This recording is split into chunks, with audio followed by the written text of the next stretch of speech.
Excuse me.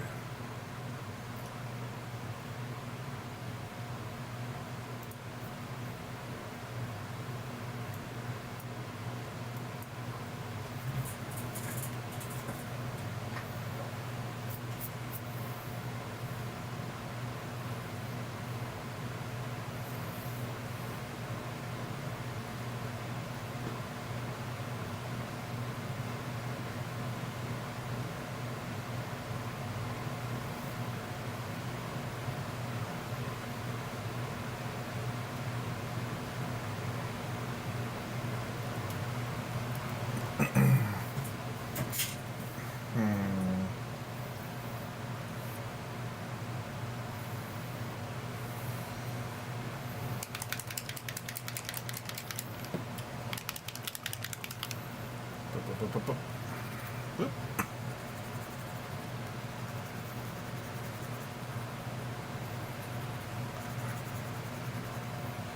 Yeah.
Hey, what's up, John?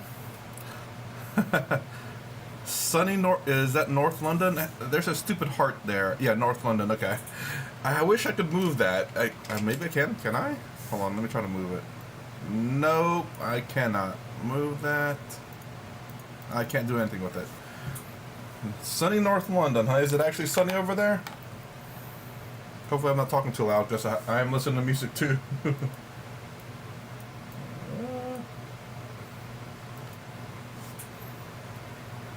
Yes.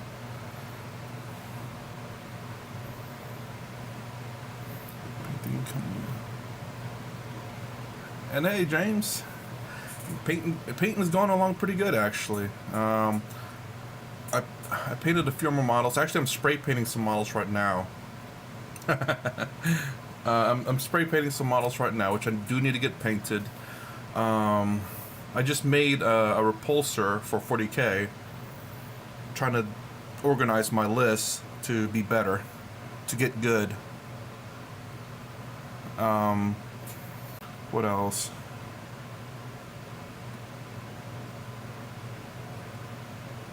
I'm trying to get my O12 army painted. If you play Infinity, I play O12. These are not official models for them, but I proxy them.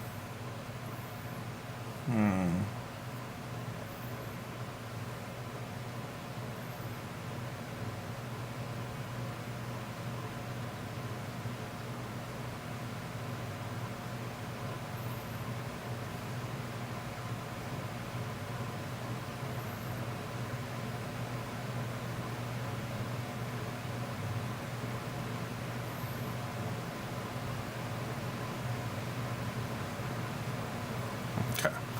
So I'm trying to paint white on their mask because it's black, and I'm gonna paint the eye hole green, and then the what looks like scratch marks orange, so you'll at least have some definition on the mask. So, John, what do you play? Please tell me that you you I've talked to you before, because then I do not remember your name.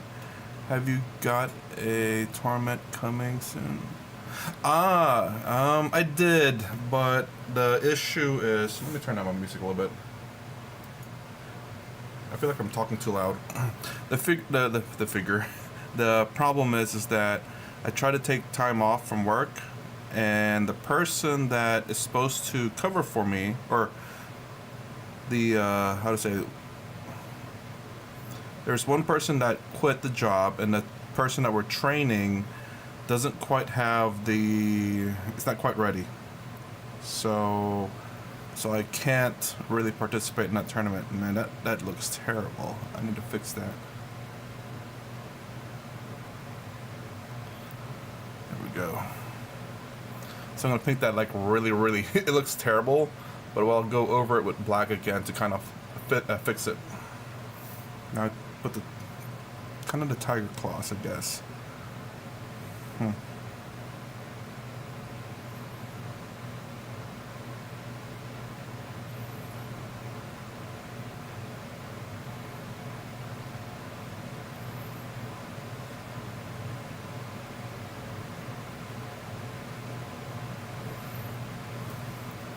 And then the scratches. Not too bad. Not too bad. So yeah, I was. Good luck with the eyes. Yeah, I know what you mean, man. Luckily enough, this guy, if you can see, he has literally no eyes. So, good thing. Absolutely hate eyes too. That's why I'm using the fine tip here.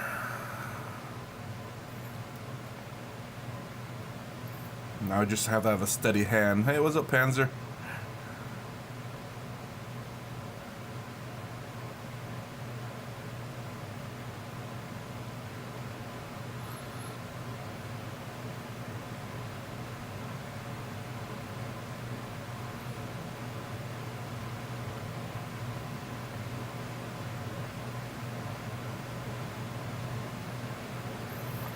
Oof.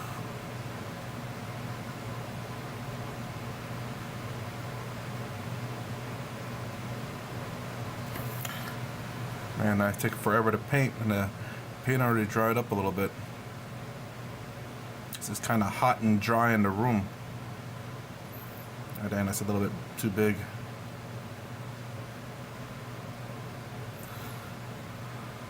Let's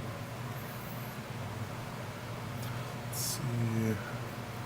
I heard there's some markers to help do eyes. Markers?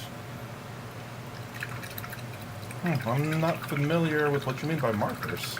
Oh, markers. I see what you mean. Oh yeah. I think I know what you're talking about now, actually. But I don't know, like, I don't know what kind of markers there would be. I know they're like fine point, but I don't know.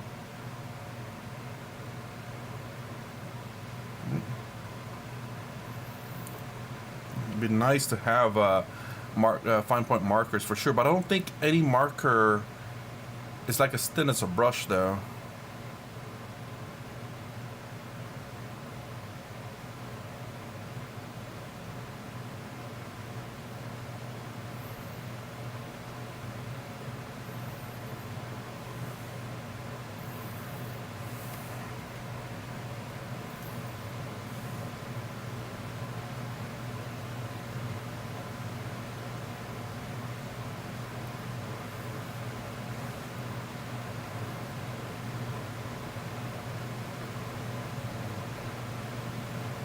I remember having to do this for my towel. But that's cheating and is it now? Who cares? Look, you paint your models the way you want to paint it. All right. Don't like, if you're painting competition, that might be a different story. But if you're painting for yourself, screw it.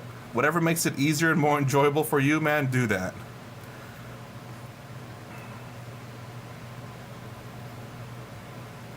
So, anyways. I remember when I originally started Tau, I wanted them to look like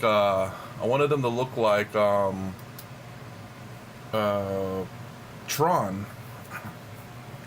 So I had them all black, and obviously I couldn't paint neon yellow over black. It would just never show.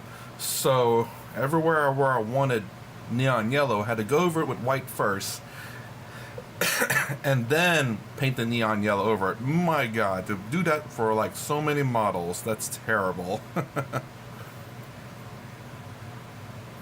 There's so many models to do that with, and I couldn't do that. Now if you had those markers might have helped, because it's a lot easier to write than to, like, paint. There's some very fine point. Oh, so Molotov that can be used for models. Oh, wow. Hmm.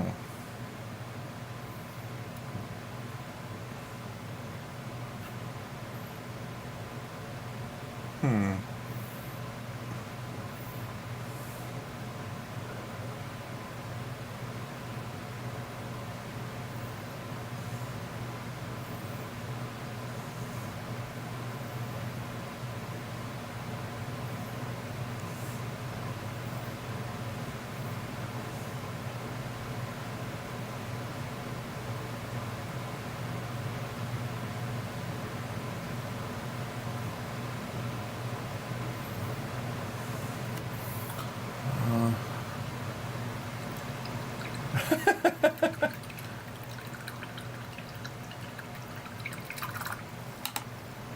So what happened with Tau there, James?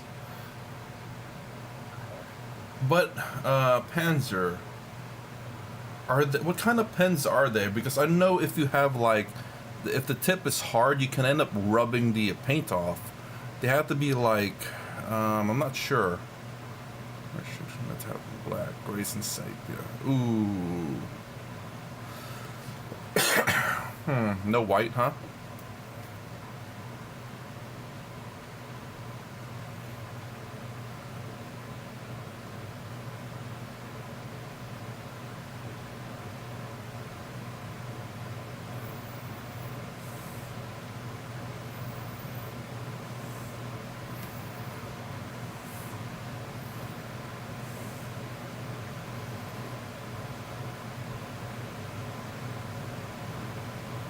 Oopsie.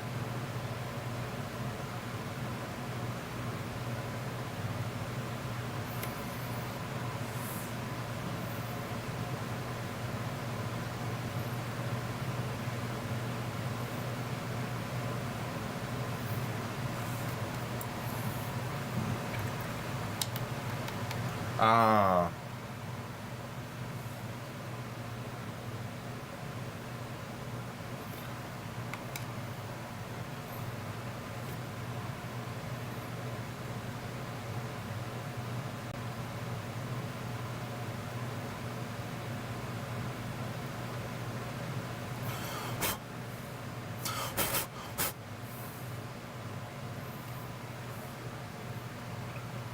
What is available?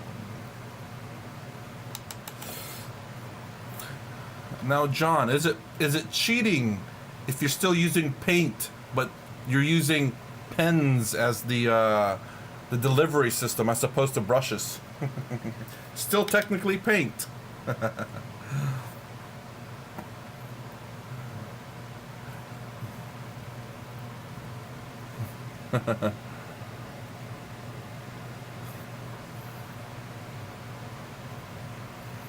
Let's see.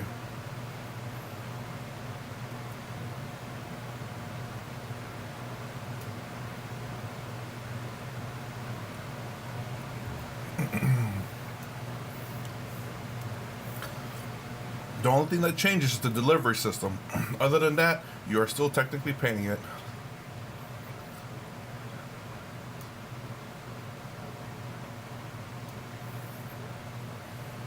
But do you still have them though, James? You can always pick them back up like I did.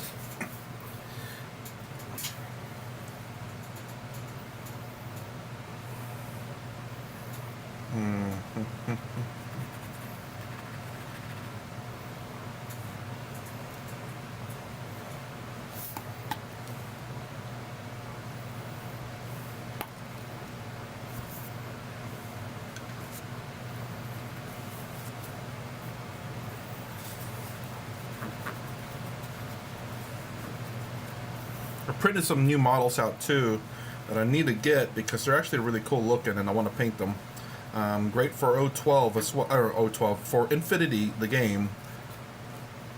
So, and I guess I want to go 2 armies, of course, in that too. So, gotta print them out. I already print one out, but I'm letting them hang at the moment because I need them to kind of drip as much of that resin away from the model first, and then I'll pull them off from the build plate. As a matter of fact, I have 2 build plates. I could just remove them from the 1 build plate and print another set, which I might do tonight. Which I'll probably do tonight.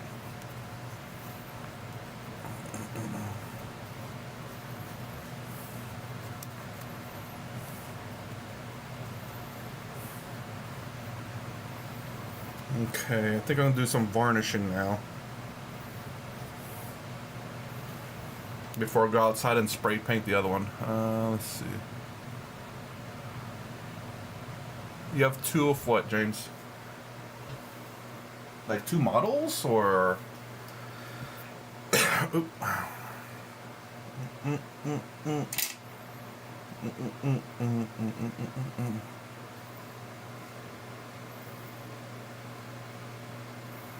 Okay, let's varnish this guy and see what it looks like.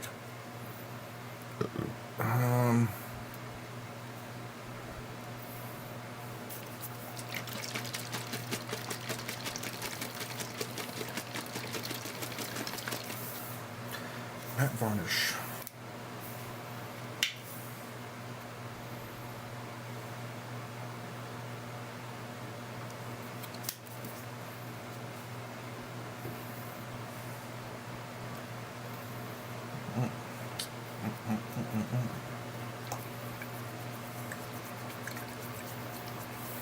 I can't stay too late. Oh. Can you guys see me? According to my streaming thing, I don't see myself. Uh-oh. 2 town minutes when it's 11. Okay.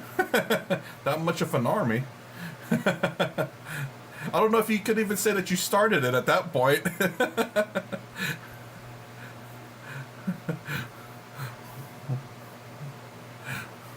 I don't think that technically counts as starting a Tau army. Okay, that's weird. My my little thing is showing up an error message, but if it's good, it's good, I guess. Alright, let's see. Now I'm gonna base coat this, or not base coat, sorry, matte varnish it. I'm curious as to how the color will change with the varnish. Kind of like that, kind of like this blue here, that blue there. I don't think it's varnish yet, but that blue turns really dark. I don't know what it's going to do with the orange and this blue, because I never used this orange or this blue before, so lay it on a kind of thick varnish, because this guy is fully done now.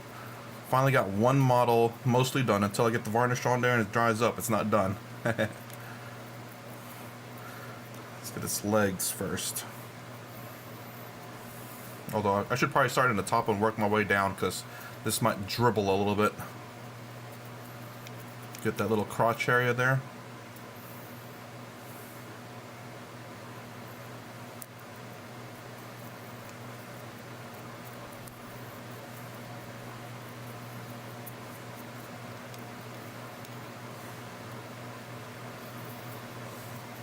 I'll leave the other one unvarnished for now until this dries up, just to see how severe or how unsevere the changes is. Man, that green looks yellow. In this guy's eyes, it looks yellow.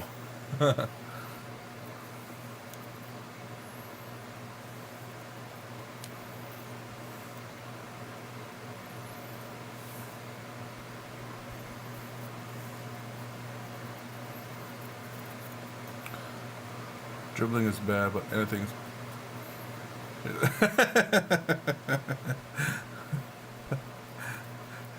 Hey, sometimes you gotta tell him who's the boss, you know what I'm saying? 3 is usually not enough sometimes, you know?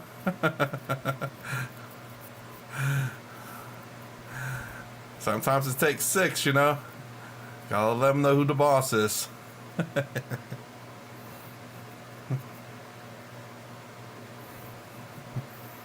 Sometimes you have to squeeze it too, you know, to make sure that everything comes out.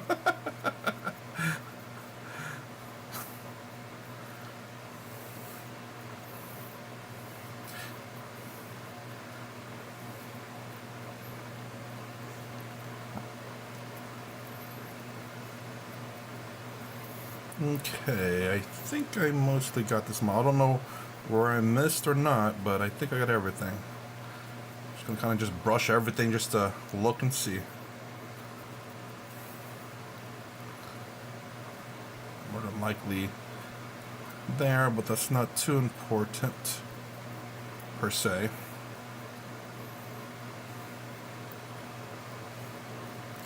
All right. Okay, he is done. I will leave him be. I won't varnish the other one just because I want to see what it looks like.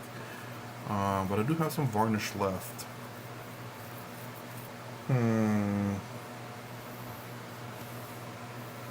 I guess I can varnish her. She is also almost completely done. Just her little rock there, and that's fine. I can varnish her up. Again, let's just start at the top. So I will dribble. If it dribbles, it dribbles down.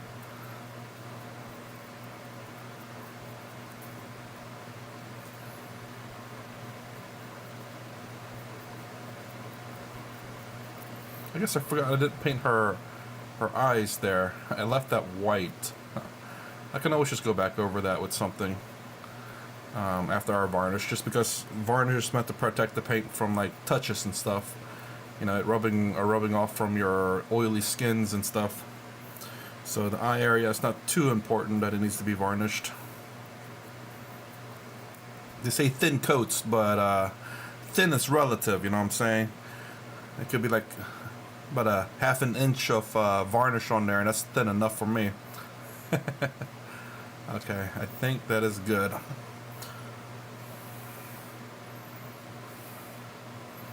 I think this person is also done everywhere but the face. So I can paint everything else. And I can always paint the face a little bit afterwards. Again, I'm not really too worried about the eyes being touched, because no one really, generally speaking, don't really touch the eyes. It's usually the head or the figure, the body, I suppose, of the figure.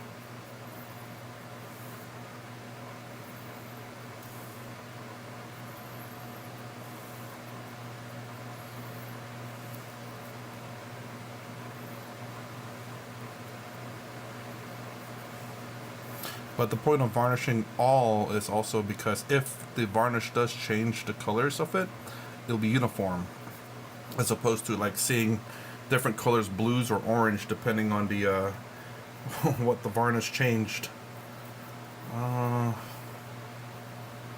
What else can I varnish?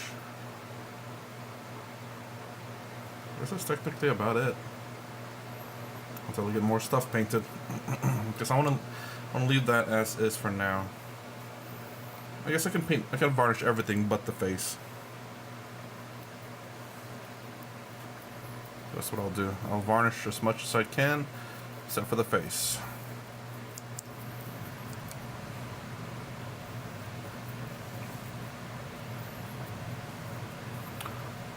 I like hard varnish, but I don't like the spray can varnish. Ah, so what's wrong with the spray can one? It seems much easier. I guess I've never really noticed it per se. Like I never thought of it at the same varnish.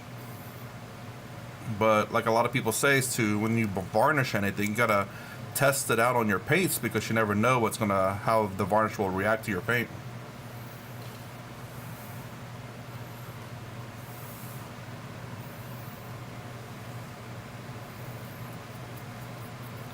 What's wrong with the can version of that?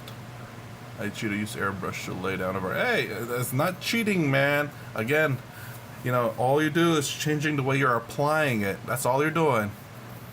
How you apply the varnish is completely up to you. Whether you use a spray can or spray brush or brush.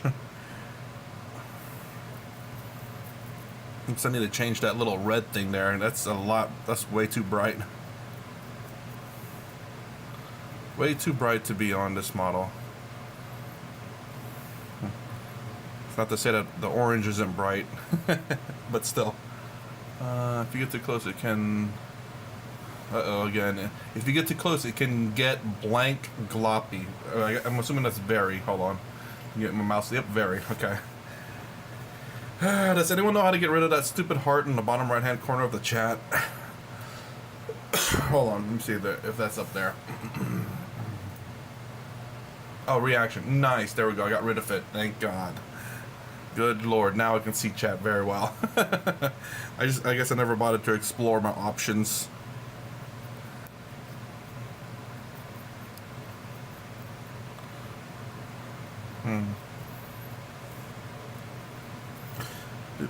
Beep up, up.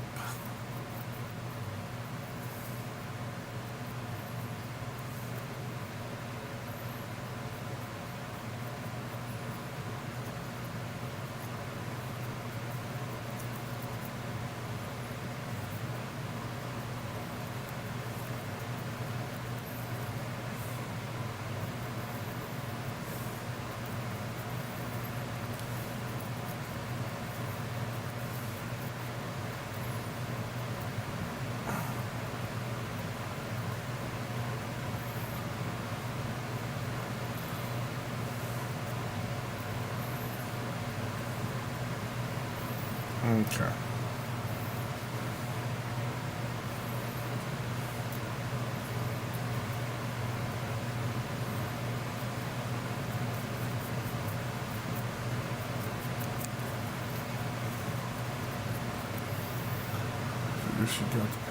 Oh man, too many.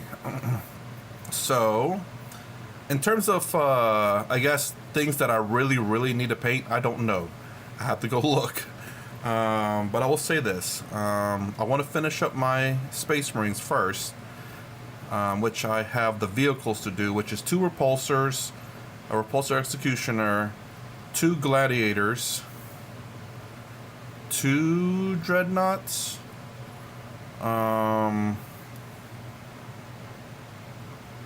think that's it. I think all my infantry models are relatively painted. It's just that I wish I painted them all kind of the same. I wish I could bring... I don't have my models with me. I have it at the shop, so I don't have to worry about bringing them. But I had 2 different ways of painting back in the day. One of them is where I base coated the model like a light blue, and then painted it that blue right there, and it didn't quite have that effect on it. Hold on, let me once I kind of get some of this off, I'll oops, I need to paint that gunmetal. Okay. So this is what happens when I spray paint it kind of like light blue, just white underneath. It looks unfinished, but I kind of like that style. It looks like an ocean. But you can see the hard edges, like the edge highlighting. That's what happens when you paint under white and then a very thin layer of blue, not thin layer, but like a very diluted blue. You kind of get those hard edges. You can kind of see it in the back too a little bit. Let's see. And then I think this model I painted with a light blue. Nope, I didn't paint this light blue. I did this model with light blue, and I think it's light blue. Hard to tell, but you don't get those hard like edge highlighting when you do the light blue, because the paint tends to like separate around the hard edges, so you get that little like a very thin paint there that looks like edge highlighting. And with the light blue, you'll have that light blue, but it'll be a little bit darker because there's a blue on top of that light blue.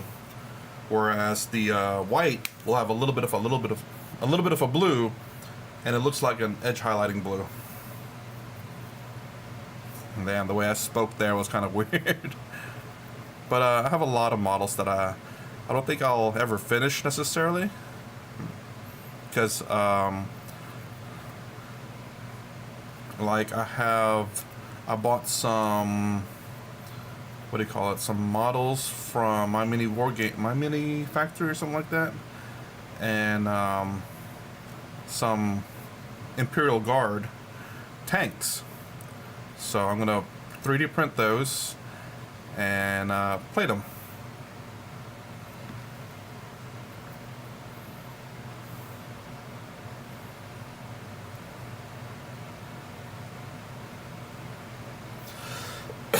No, not at all. Actually, I wish I had my the model where it really shows it really well. Actually, I got one right here, real quick. Let me brush this off real quick. Here's where it really pops. Right here, this model right here. So you see, yeah, there you go. You can see it on his arm and on his leg very well, where it looks like there's edge highlighting or something going on there. To me, that looks really freaking cool.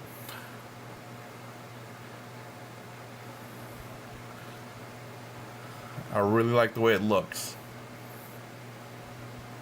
And there's no edge highlighting at all. This is just me brushing that paint on there and that's it. And it just did that.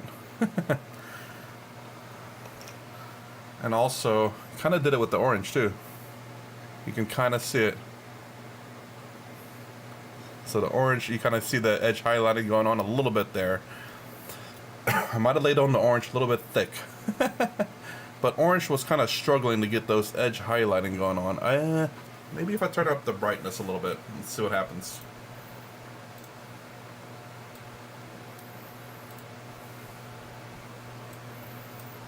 Let's see. Well, maybe too bright. Okay, there we go. Let's try that. So, yeah, you can see the edge highlighting a little bit better when it's bright, especially on the orange. Again, this is not me edge highlighting at all. This is just me painting on the orange on the model and just leaving it as is. Let's see what the other model looks like in this a little bit brighter color. Yeah.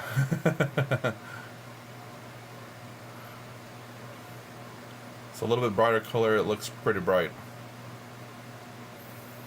Oh, it'll look better when I varnish it. Let me varnish one side of it. This varnish this side. I think it'll look better when it's varnished. This blue tends to get darker with the varnish. Tends to exaggerate the edge highlighting. Let me do that and let it dry.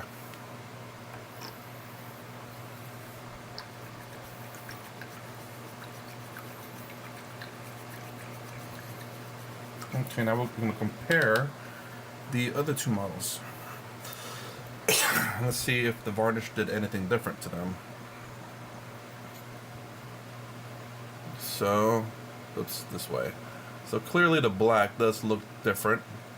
The orange, not so much. The blue a little bit maybe. Let's try the back. So this one looks darker. I don't know if that's because it's a thicker, or whether the varnish made it darker.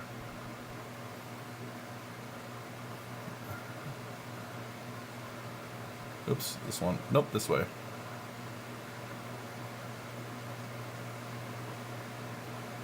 There we go. So yeah, you can see this is a little bit darker. Just a little bit, not that much. So it's time to varnish this guy up while we wait for him to dry. I am using this baby. No speed paints. Using this and this, the basic, the gouache, and like extra opaque from Vallejo. I don't use speed. I can't afford speed paints. I can't afford GW or like those modeling paints. They're super expensive. But actually, I can probably just leave it that one color down, a little bit brighter. But I do a trick that makes it like speed painting though. Kind of turn it into like a slap chop type of paint, which this isn't just water. This is distilled water, like 90%, and a little bit of flow aid.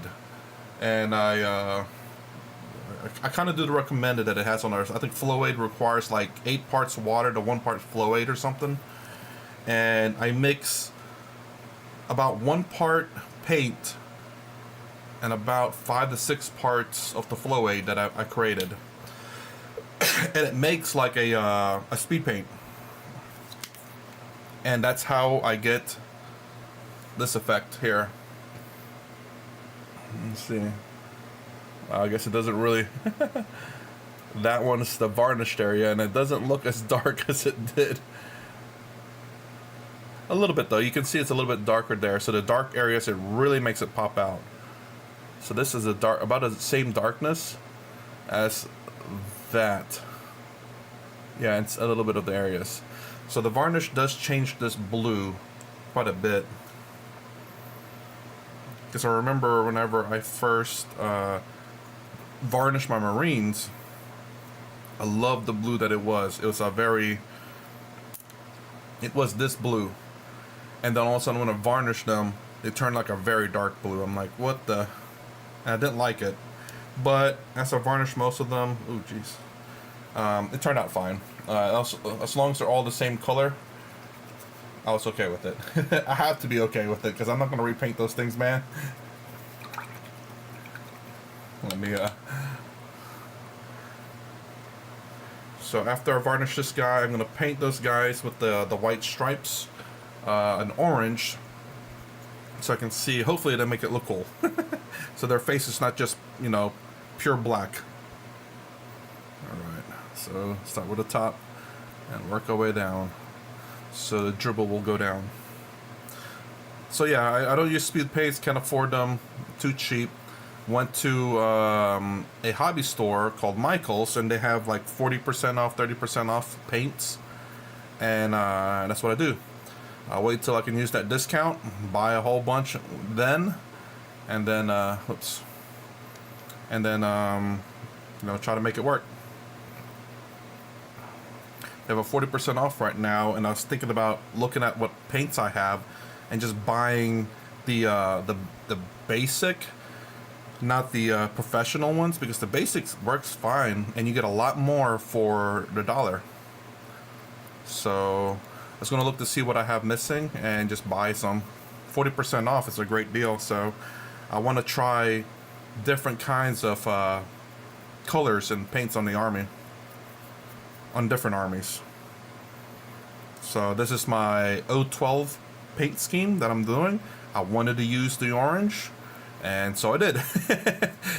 It was looking terrible at first, but now, you know, thanks to James, it's his fault. You know, if it looks bad. And it looks good, actually. So I like the orange that pops out. Also, I have those models right there, including those, in the reverse paint scheme. So where you see orange is going to be blue, and where there's blue is going to be orange. Here, I do have a model that's already kind of painted that way, but I will show it as soon as I'm done varnishing this one. And sometimes the reverse actually looks better, where the blue instead of the orange, you just reverse the colors. And sometimes that works a lot better. It looks a lot better.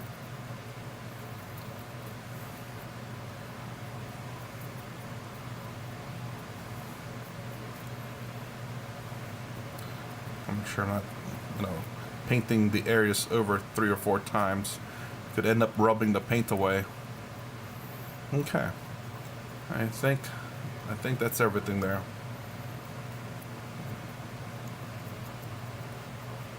Alright. So, let me brush this off and I'll show you the models that are the same models, but the paints are a bit reversed, although I need to correct one though. So this model and this model.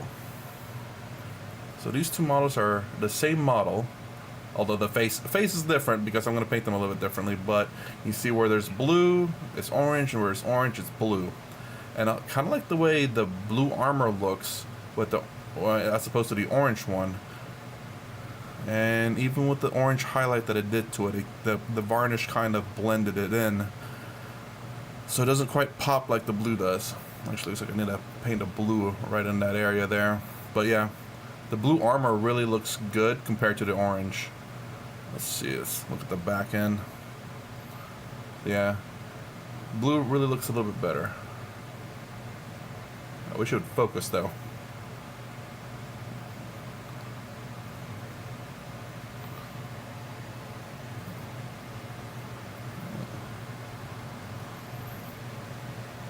So, yeah. Because the blue seems to be a bit thin, so it kind of like goes into the creases and stuff and kind of pulls away from the raised edges. Whereas the orange is just, well, it's it needs to be thick to show. Even with some edge highlighting, it doesn't really do a good job still. But yeah.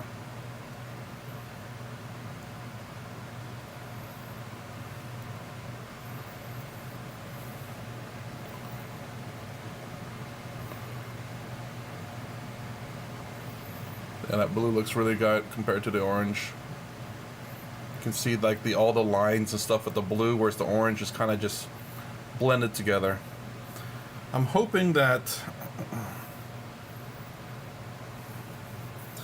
I figured a new kind of, I won't say technique per se, but a new way to blend it so that I can get this, again, the same effect here. Actually, as a matter of fact, I'm going to varnish this guy just to see what happens to the orange, because you can kind of see the edge highlighting this orange, but I don't know if the varnish is just going to make it blend together. So I have, again, a whole new set of these guys that I'm going to try to do the reverse color with, and I use the orange I use on this guy, on this. I mean, it's the same orange, but just the mixture that I had and the dilution I had, I did on this guy, and I really liked it, so I went ahead and put it on the new models. So this is what happens if we put varnish on this with the orange. Hopefully it doesn't just blend it all together. Hopefully it just makes it pop a little bit more.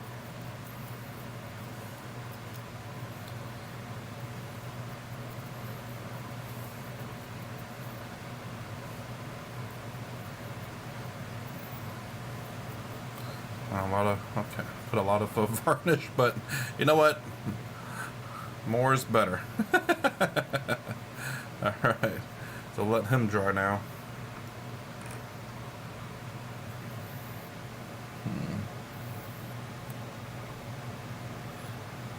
Surprise. MF resin are using the printer bin. I guess it's kind of, I've never been asked that question, but how do I say, like, I guess this standard resin. I guess there are different kinds of resins, but like I think there are hobby resins which you don't use in a 3D printer. I'm not talking about those, and I'm assuming you're not talking about those too. But I'm using obviously what 3D printers use, but I have water washable resin. The reason why water washable resin is because I don't want to keep buying alcohol to rinse my models. Alcohol costs a lot of money, and it's not the right kind of alcohol, if you know what I mean. Just joking. But yeah, I use water washable resin. That way I just fill up the bucket of water and rinse it in there. I actually have a wash station, and then what I do with the water is I have this other bucket that I pour it in and have UV lights that will cure the resin, because you're not supposed to dump that stuff in the sink and stuff. You're supposed to let it cure, and then after it's cured, it's relatively safe and not poisonous. I was going to say you can strip paint with IPA alcohol. I do have I think 99% alcohol.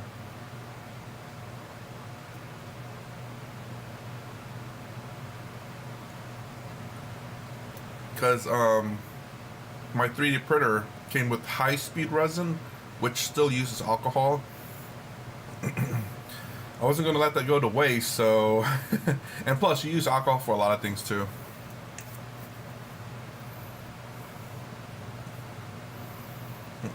I guess the next thing to do, I'm going to let that still dry. We're going to do the blue on those models. Actually, I need to go outside and dissolve water washable. Really? I didn't know that. I will say this. I had a resin weapon for my Tau hammerhead, because the original hammerhead that I had didn't come with the Skyray missiles. It came with the ion blaster and the railgun, but it didn't have the other one. I found a 3D model that I could print out of it, and I printed it, and I stuck that thing in my little what do you call it, jewelry cleaner. It vibrates, you know, and I have what you call it in it. I have LA Totally Awesome, because I watched some people that did stripping, and LA Totally Awesome was really good, and it did eat through plastic models, but I will say it did eat through my resin. I kept that in there for a little bit of while, and all of a sudden when I took it out, I'm like, it came apart. I'm like, what the heck? And I realized that the resin was being eaten by the LA Totally Awesome. I didn't realize that. So I think I can leave it in there, but not for as long as I did, which I think was like a day. Which was a problem. So I have to reprint that that Skyray wing and the attachment for it. Resin, but I discovered that a lot of my painting and cleaning products attack the structure integrity of the resin. After several months, I ended up... Ooh! Why'd you leave it in there?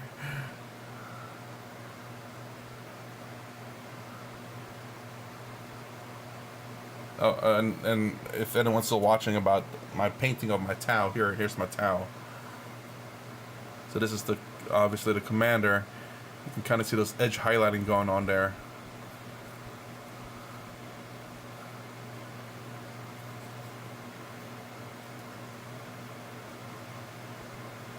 Still need to paint his eyes, which I have been so lazy.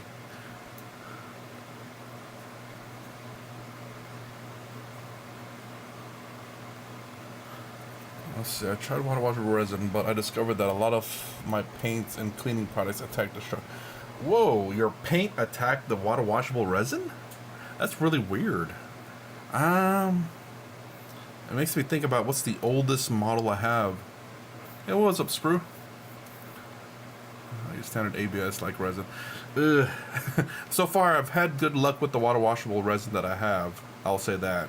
I'm trying to think of the oldest model that I have that's resin. And what kind of paint are you using that's eating resin? It makes it seem like it's like more, much more deadlier than the resin itself. You need something to kill resin? Use these paints. Ooh, I need blue over there.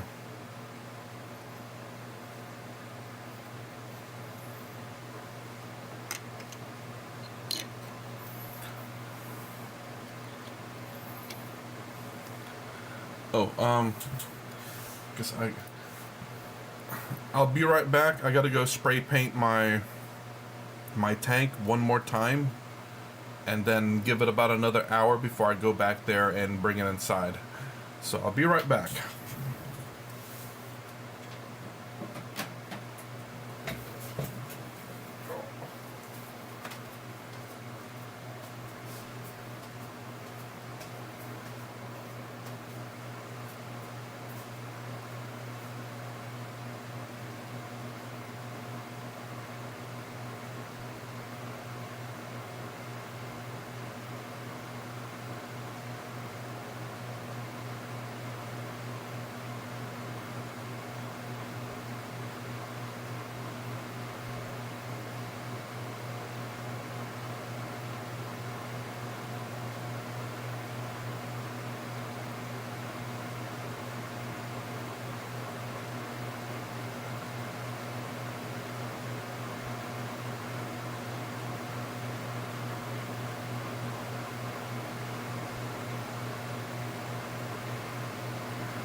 Hey, thanks, man. I don't know when you send that, but hopefully I can say thanks before you leave.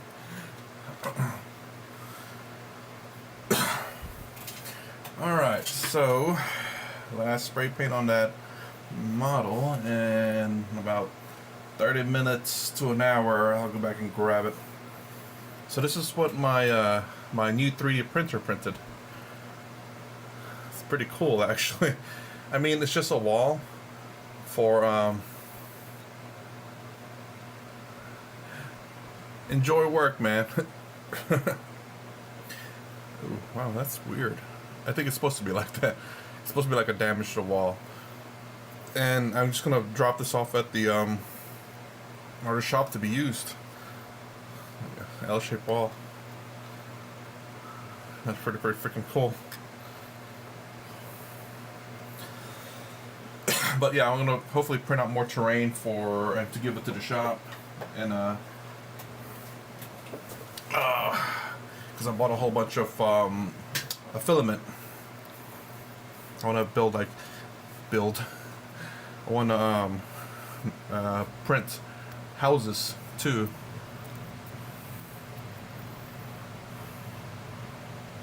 I mean, the shop already has a lot of terrains, but still, nice to have like I guess the smaller ones. All right, time to go ahead and paint these guys up real quick.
So Panzer, like, what kind of resin do you use, and what kind of paint do you use for that to happen, though? I'm kind of curious, because I've never really run into that.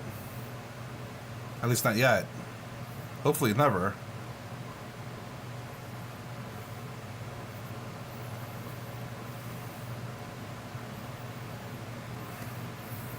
It's something I definitely need to avoid, for sure.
I should dilute this down just a little bit more. Lay it on there kind of thick.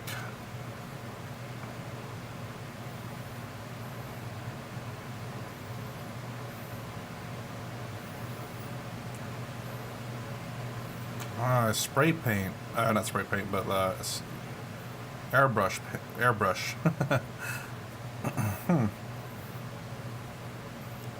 Yeah, I guess. xylene.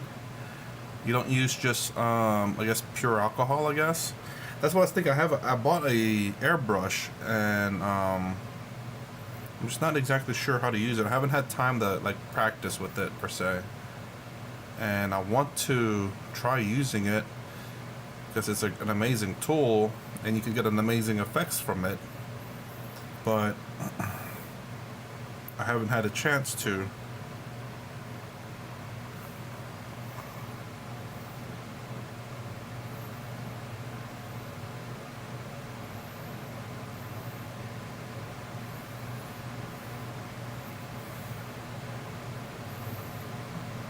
But yeah, I just can't afford like constantly buying alcohol for cleaning the resin models.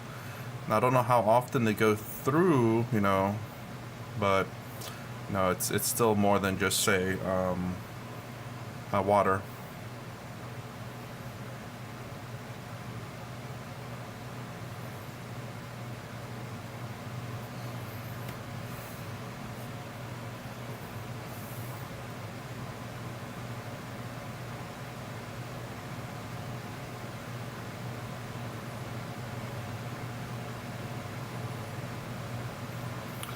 These are very pains.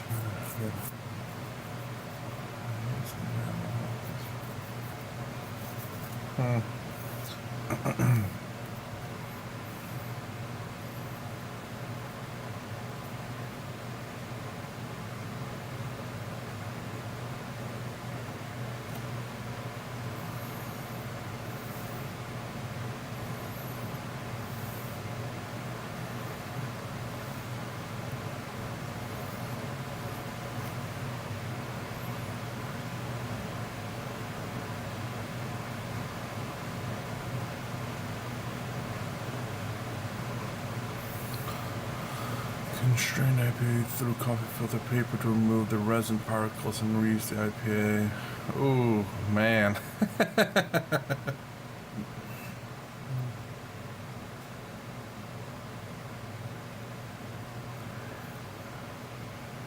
But I used my... Can I reuse the coffee filter for coffee?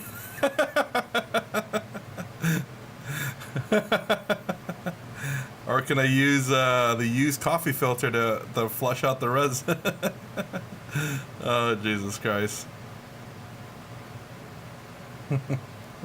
Might have a little bit of an aftertaste to the coffee if I do it that way.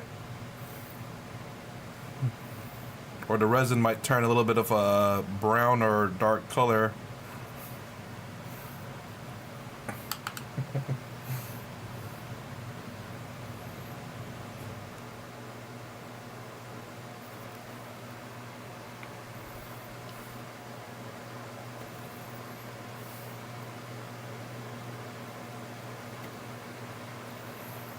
Oops.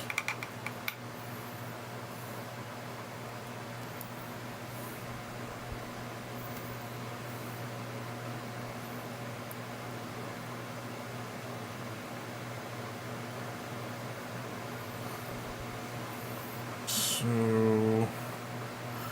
okay.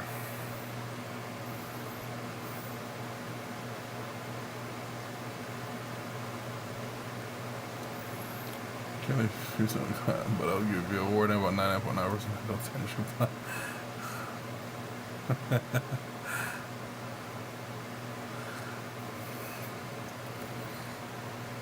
So not a good idea, huh?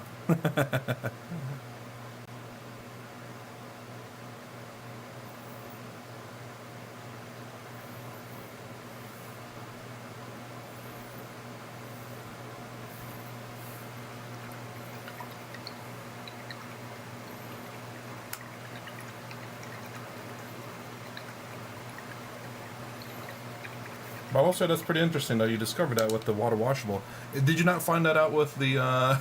You find that out with the, I guess, the resin or the ABS resin? I'm guessing that it doesn't do that with that. That's the reason why you're sticking with it.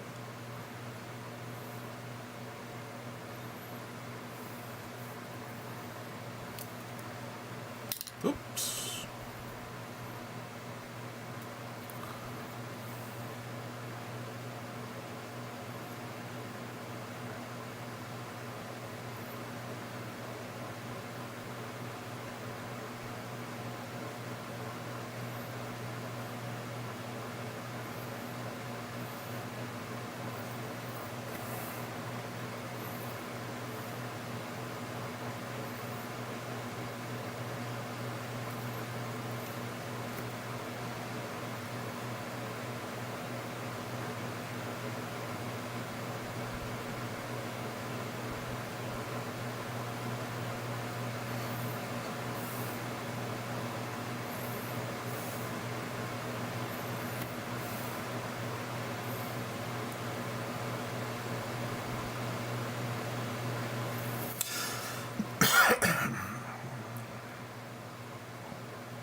So what 3D printer do you use?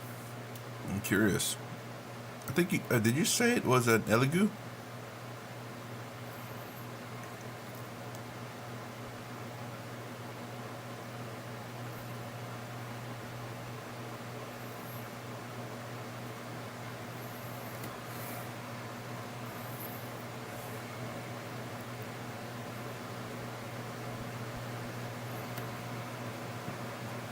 I use Anycubic, although I do have an Elegoo FDM printer. Matter of fact, I have 3 FDM printers. 2 of them jammed up, and I don't feel like clearing it out. Trying to have an Elegoo Mars 2 Pro. Oh, they're in the 4th version, aren't they now? And I'll say I have like the quote-unquote 4th version too of the Anycubic, and I absolutely love it. Although I heard that it's kind of an issue with the 4th version of the Elegoo resin one. Saturn 3. Isn't that the FDM? The version Saturn is their FDM printers?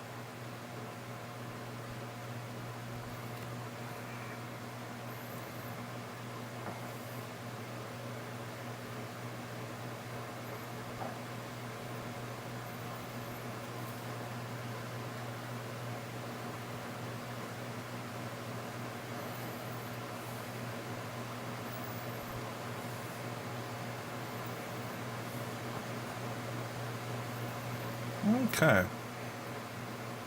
I'll do that a little bit after the orange. I'm going to separate these guys. FM's range. Oh, Neptune? Weird. Mars, Saturn. What in the world? It's that weird confusion. Neptune. Yeah. I think I have the Neptune. Huh. So what makes you consider the Saturn 3 as opposed to like the other ones? I'll here. Let me see what I have, and I'll explain my reason why. And I hope this will provide you some insight, and hopefully it will help you make a decision, a better decision. And I'm still shopping around for stuff on Amazon. Amazon Prime Day, by the way. Internet.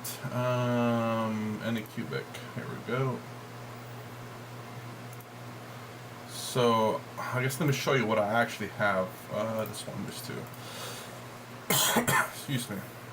Gosh darn it, stupid webpage. Yeah. Nope.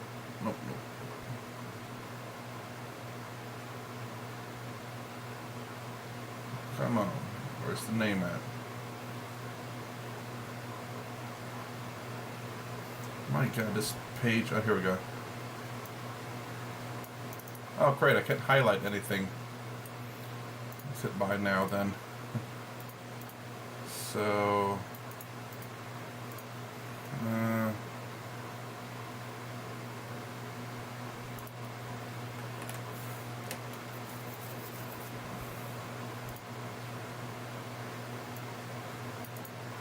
I'm not gonna copy the link, but you can search these up. So the Photon is the resin printer, and the Cobra is the FDM printer.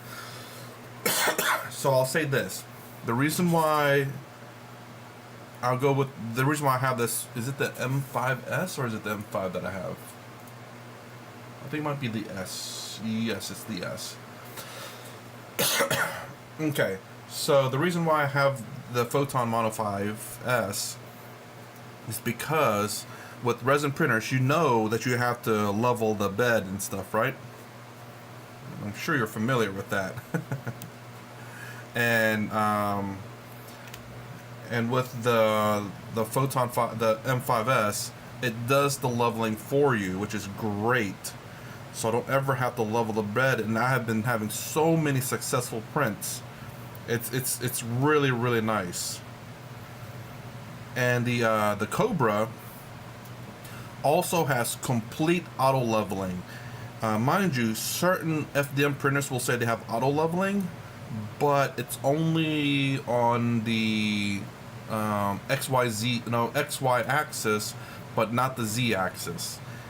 and then that's when you're gonna have to manually do it. It'll say auto leveling, but it'll be missing the Z-axis. Going back to Elegoo, and I heard they're bringing out the new mini-sized printer. They're calling it Pluto. Pluto's not a planet, though. Oh, Jesus Christ.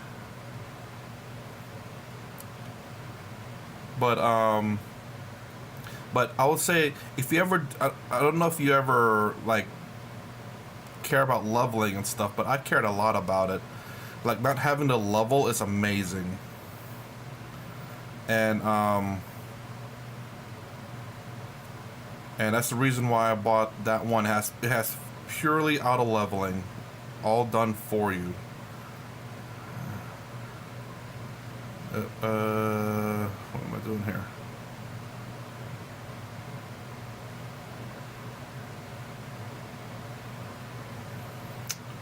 I'm trying to talk and paint at the same time. I'm trying to do two things at once, like breathe and look. So yeah, removing leveling makes printing so much more enjoyable. And another thing is, I don't know if this is true or not, but I'm assuming here, whenever, have you ever failed to print and then you look to see if there's like anything floating? Do you always clean your vat after you print? Or can you go right straight next to printing?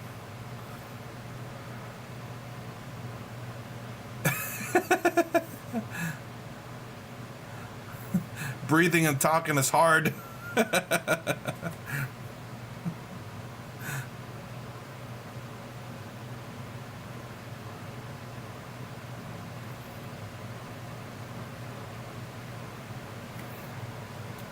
But yeah, do you like always clean out your vat after every print, or do you and do you always level every time you print, or what? I'm kind of curious as to what your routine is.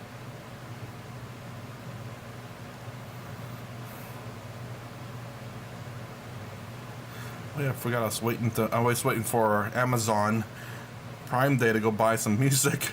Hopefully it's on sale.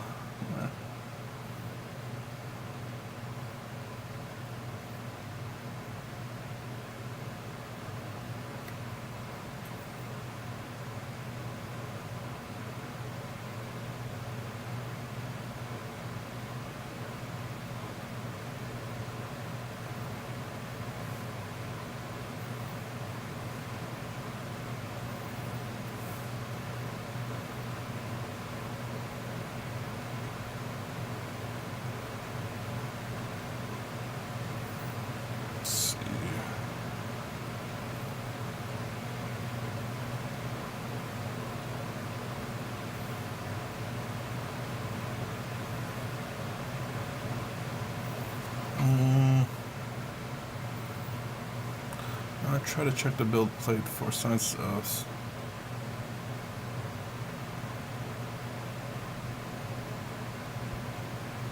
So how do you check the vat for floaters, though?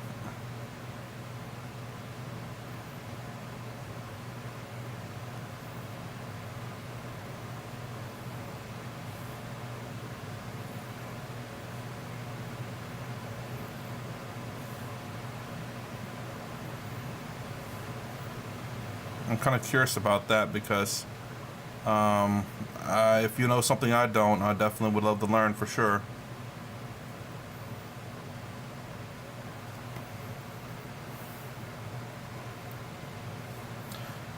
I load the printer every chance, change it for the screen protectors.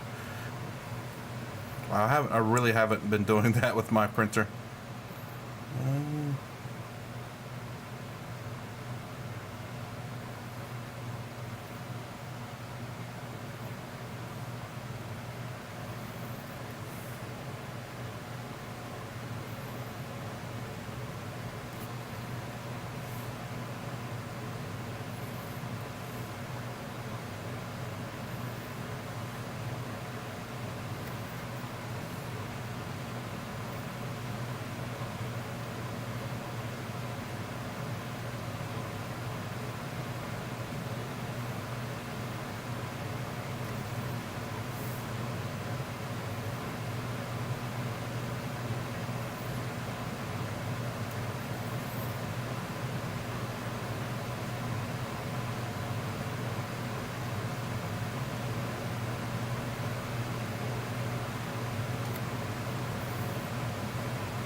A pair of gloves and going fishing. It's in a pair of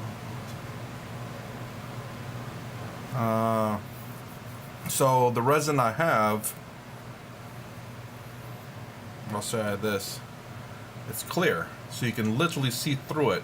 But I'll say clear resin isn't great for seeing through the bottom for solid pieces. It can be sometimes if the piece itself is thick enough. But I will say, like any other transparent color that's not clear, I think would be good too, because I had clear green, which I don't have any more models that are clear green anymore. But those were very easy to see if there was any floaties in the bottom. But at the same time, though, I will say this: I think because how my printer auto levels itself, I think the screen itself moves. So if there is something on the on like floating or like a solid piece, I think the screen will adjust for that. As in, it'll just move down with it, as opposed to breaking the screen. I don't know that for sure though. And then it will just have failed prints. But the thing about my 3D printer is that as long as there is something catching, it'll keep printing. But if nothing catches, like it's a completely failed print, it'll stop printing because it won't detect the pull. So that's why I think the screen moves on my printer. And if whenever it auto levels, the screen adjusts based on the build plate coming down on it. So with that in mind, I guess if there's any kind of solids or something, I think the screen will move down and not crack because of it. Unless it's something really big, I guess. At that point, yes. But again, I don't know that for sure, though.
What do you mean by the home plate, or the home position, should I say?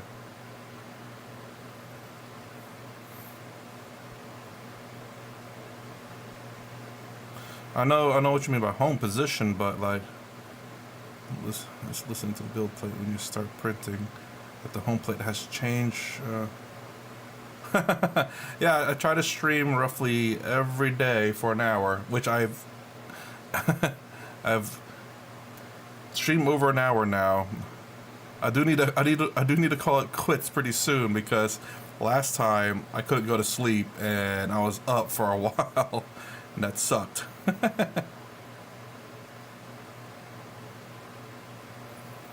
But I am waiting for my paint to dry.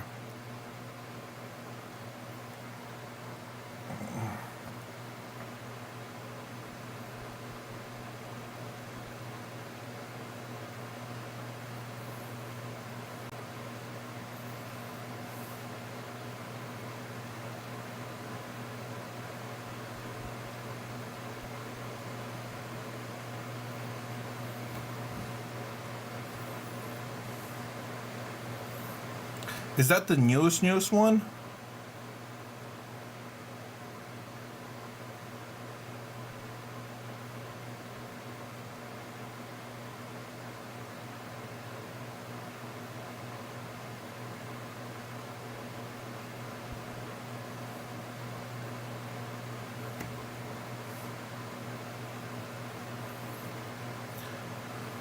I watched a video on that. I can't. It's been a little bit. Looks interesting, I will say.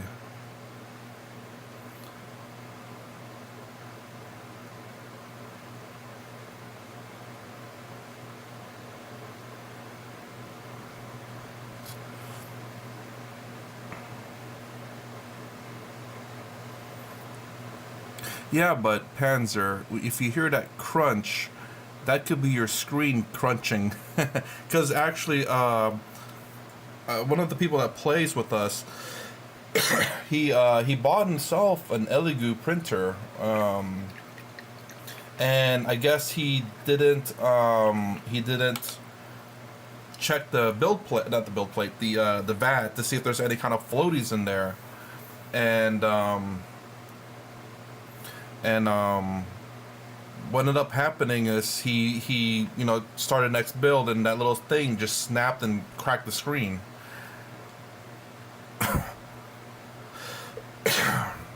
Like I said, I have the Anycubic and I absolutely love it because, again, it auto levels, and that's something I think the Saturn IV does have too.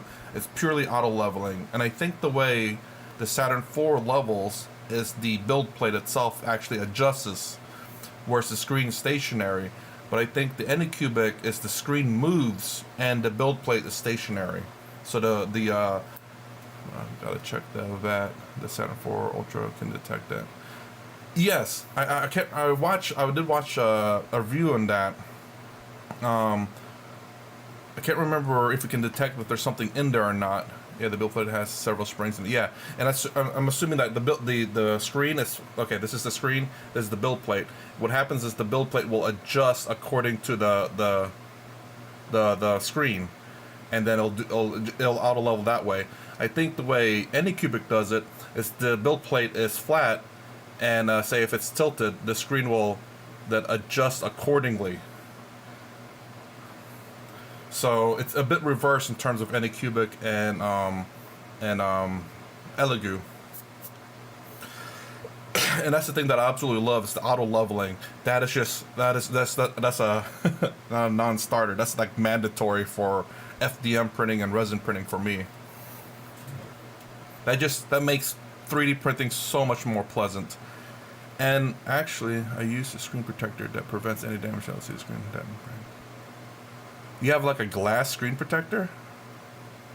Is that... Oh, see, my Anycubic has a plastic screen protector. You must have a glass one. I've never thought about that. But there's a problem, though.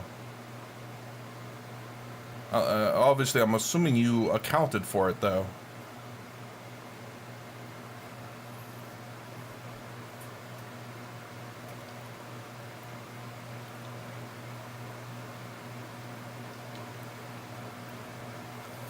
Man, I need to get a Discord, and so we can have discussions instead of me having to wait for you guys to type. Oh. Okay. Not too bad. Let's go ahead and grab the orange. Actually, let's get a little bit of black first and fix up the face on this guy. So, am I right that you're using a glass screen protector? Yeah, you have to account for the thickness. Yes, exactly. So whenever you change your FEP sheet, you have to increase. Huh. But you also have to adjust your FEP sheet too to adjust for that thickness, because your VAT usually will sit flat on it. Now that you have to adjust for that, right?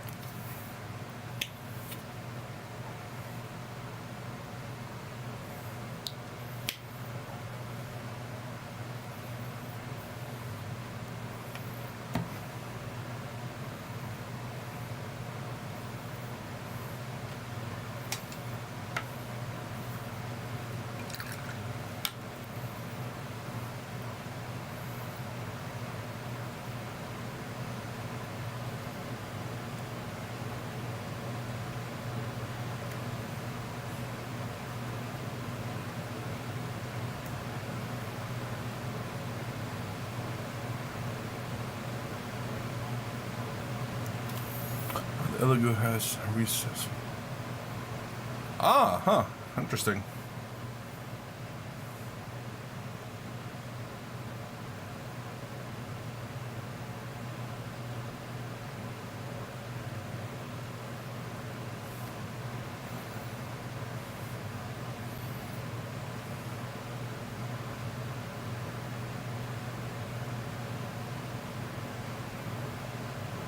But that looks a lot better.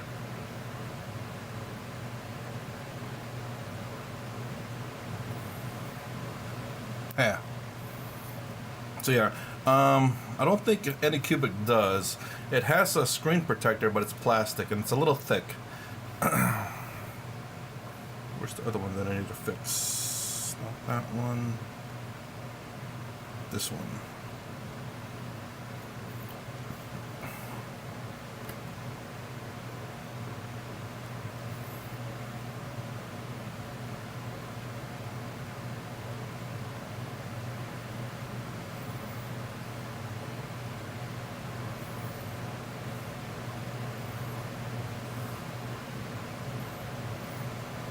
Ha. Fix those eyes, man. They look like it looked derpy a little bit ago.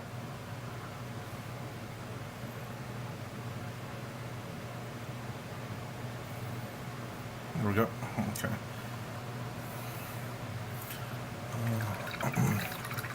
So yeah, I'd highly suggest if you were to upgrade, definitely get one with auto leveling. I think that will help you help protect you against if there's any kind of floaties in there.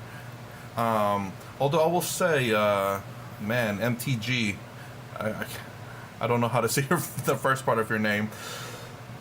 Did they reduce the bed size or the build plate for the build size for that? I heard they did that because of how they designed it. I mean, don't get me wrong. If you don't print anything big, then it doesn't matter. That gas and screen protector, those two you can never. That's a gas and screen protector. I use those two. Oh, the for the. Oh, I thought it was a little bit smaller because of how the build plate is so massive, and the springs. So I remember I didn't really look at it. Flogison. Is that right? Flogison.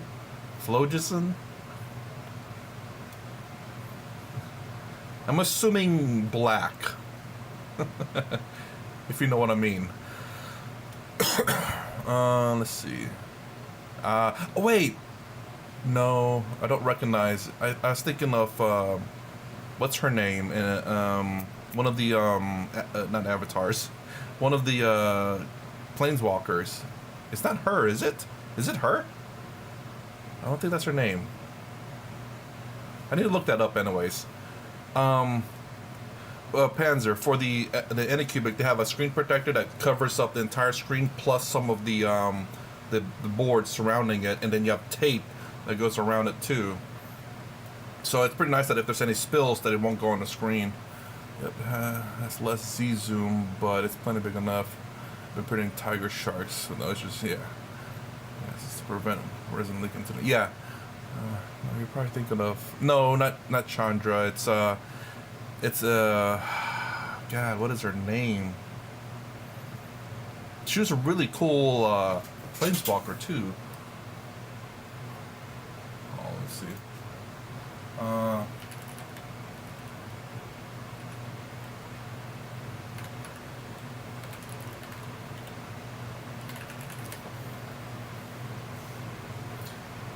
There she is, I think.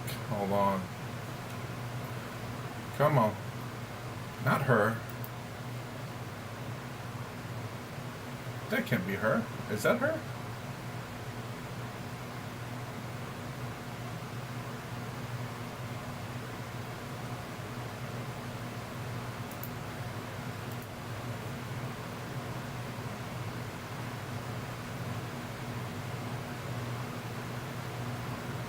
Liliana? No, it can't be her.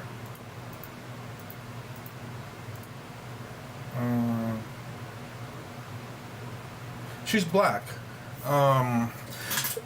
This was during Onslaught, maybe? Onslaught?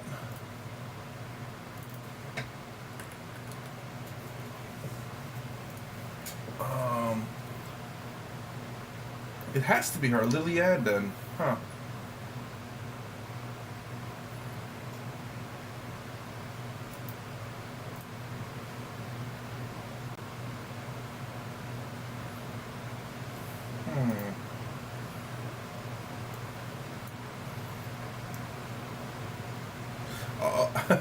What were they called?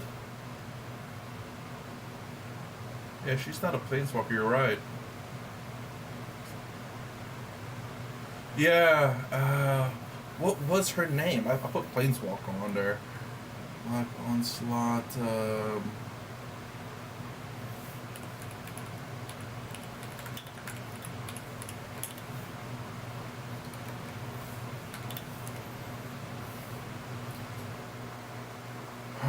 Black Haired Female Onslaught, matched together. Oops. Mm, not her. Not her. Oh, here it is. Uh, Phage, the Untouchable. That's it.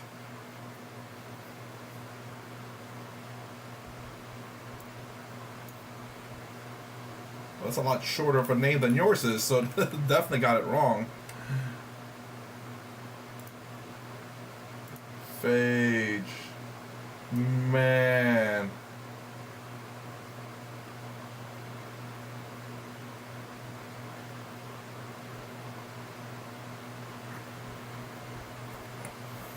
I think I had her card. Yeah, Phage. It's damn. She costs 7. Yeah. Let me look up your character real quick. Let's see. Who is your character?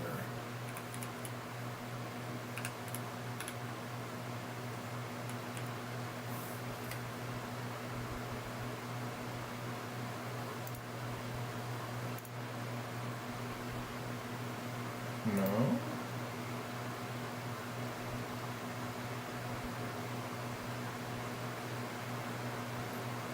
H-O.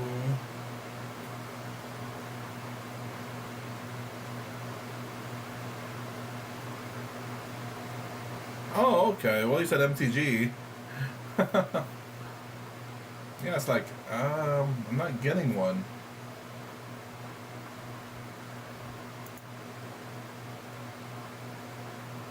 Oh, Ancient Greece. That's what I miss. Ah.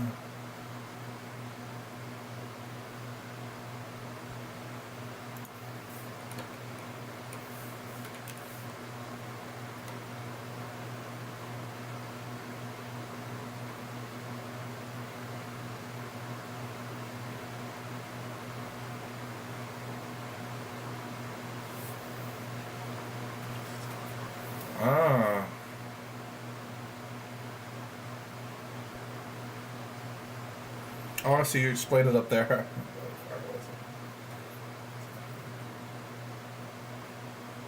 Huh.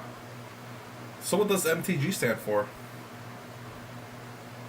Well, tell me Magic the Gathering.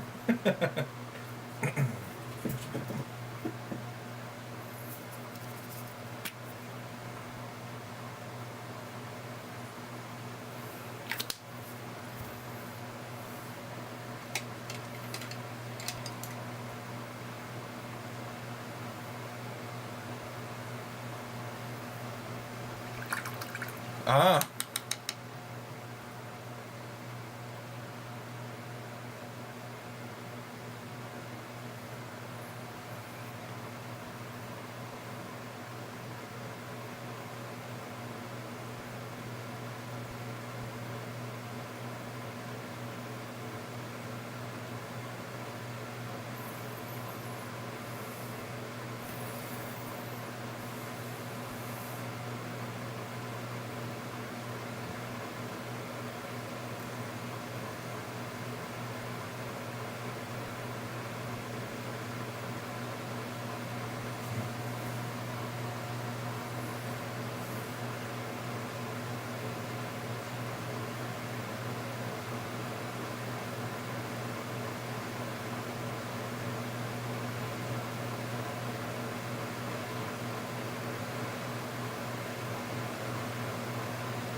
Oops. Let's see.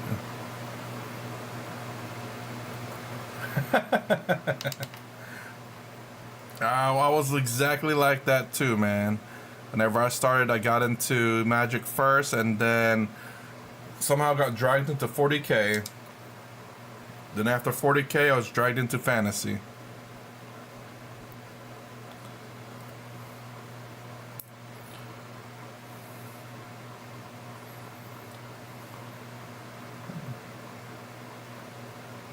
What's up, Kit Bash? Yeah, I'm streaming a little bit longer than usual, but there's a few things I'm waiting on.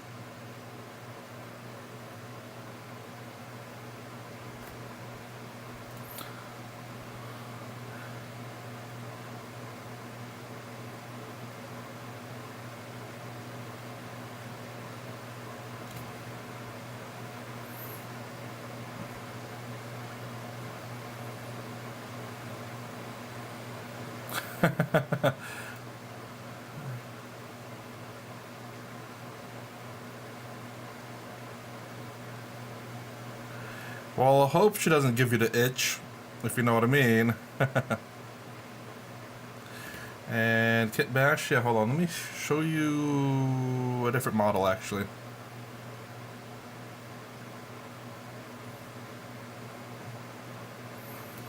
So I'm trying to do something with the face, just kind of like a scratch or whatever.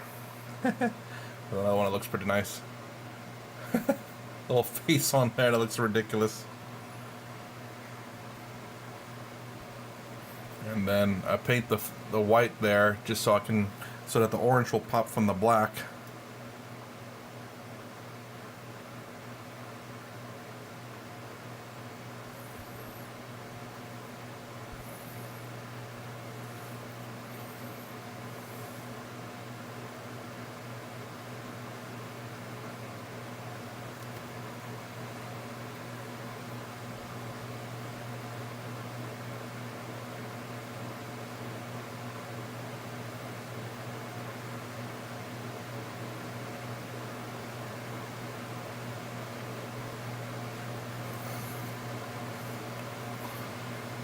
Well, yeah, because there's just nothing there. On this guy too. I'm gonna paint his eyes green.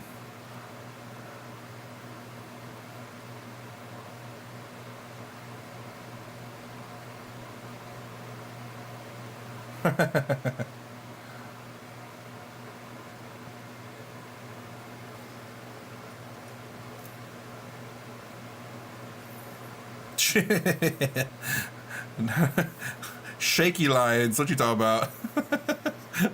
try, hold on, I'm trying not to laugh so I can paint this last bit. Oh gosh.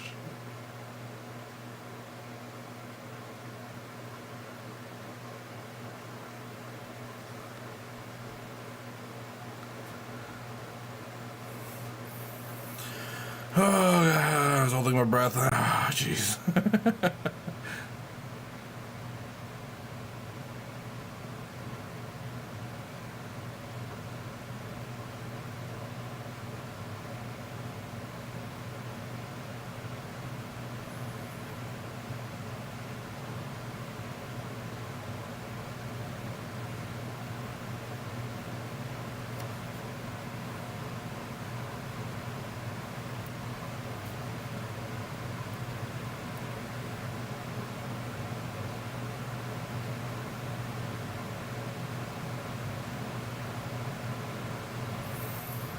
There we go. Hey, the eye's gonna be green. I might as well, because I painted the other ones green, so why not go green? Don't have any other ones I need to paint. Okay. So, hold on, let me dry this up real quick. So the paints I really use is it's like, so there's the basic, and there's the professional, which is gauche. What are you talking about? You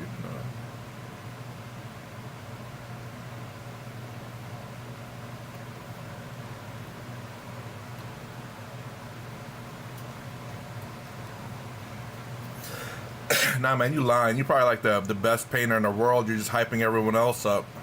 So I have two different kinds of paint. This is the quote unquote professional, and this is the amateur. Although I'll say they both have about the same like pigment density. So I will start buying these because it's like this is like $15 and this is like $5. Excuse me. So yeah.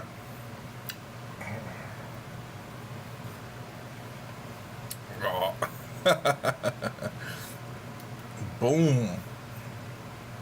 I figured I'd be painting a lot of ultramarines, so I got the thick bottle of ultramarines blue.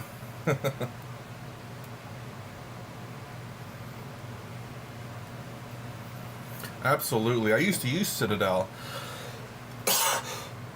Excuse me. Back when they had the twist tops. Oh my gosh, that was terrible. The paint dry. You'd have such a hard time trying to freaking open those things. It's crazy.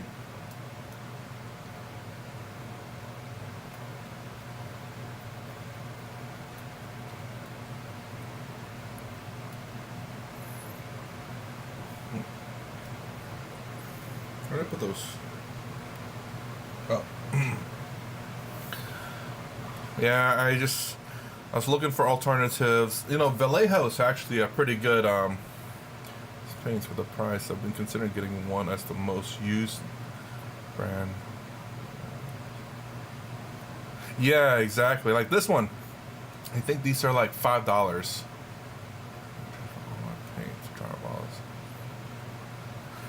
Well, that's the thing that I love about. So, for example, these things, dropper bottle. This one, it's not a dropper bottle, but it still, you know, drops. But yeah, but you're right. I guess the twist top ones. Yeah, that's the reason why I kind of like that. It's pretty nice. Here, let me show you an unopened one. I guess that's like old paints. You get two grades, not grenades. Misread that word. It's an artist. Pigment is more finely grounded in artist paint. Yeah. Okay, so a small top thing. That's right. Yeah. So this is a sealed one, and I never opened it. But yeah.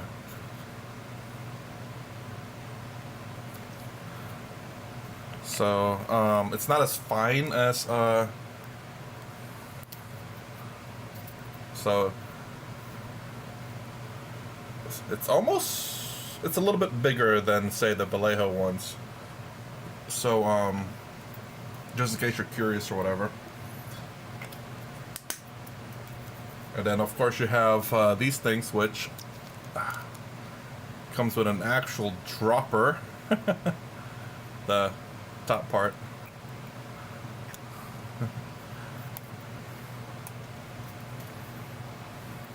So yeah, I kind of went all in on Liquitex there. Any plans on buying? Hold on, where's that at? Oh damn, I think. Hold on.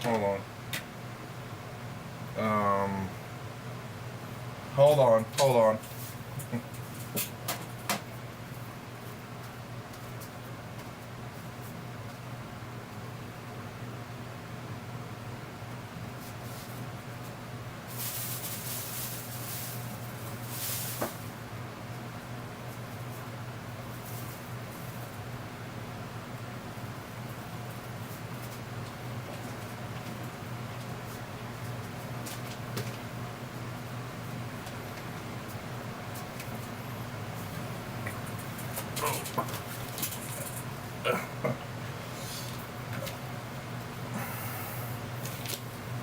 You mean this thing?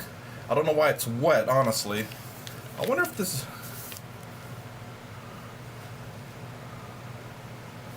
Light, okay. You mean this thing right here that I bought like 3 or 4 or 6 months ago that I never opened?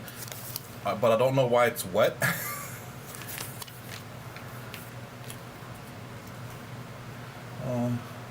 Use Liquitex inks for my airbrush. Very nice. It's really easy to add cup. Yep. Gel openers are expensive for what you get. Those are badly designed. Yep. A lot of mini paint just transferred them to him. Yep.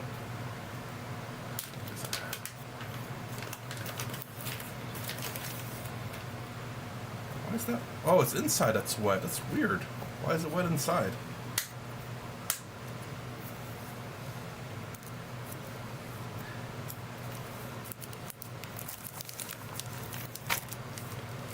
What is this thing?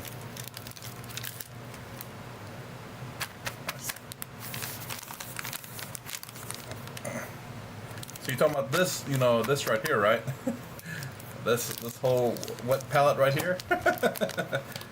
Oh shit! Let me air out whatever that blue thing is. Why is it, or the gray thing? Oh, it's a sponge. You know, I bought like a lot of these. Oh, what the? Oh, it's actually sealed. Why is it wet though? So this thing is sealed. The air won't come out, so it's sealed. But why is it wet? I have no idea.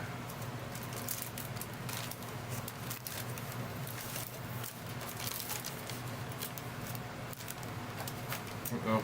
I don't know if I can close this. Oh, got it.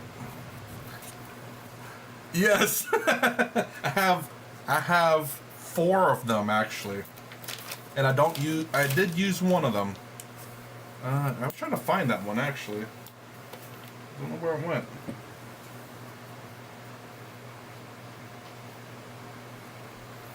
Where did that one go? So I have 2 of those, and I'm trying to find where the hell did the other one go?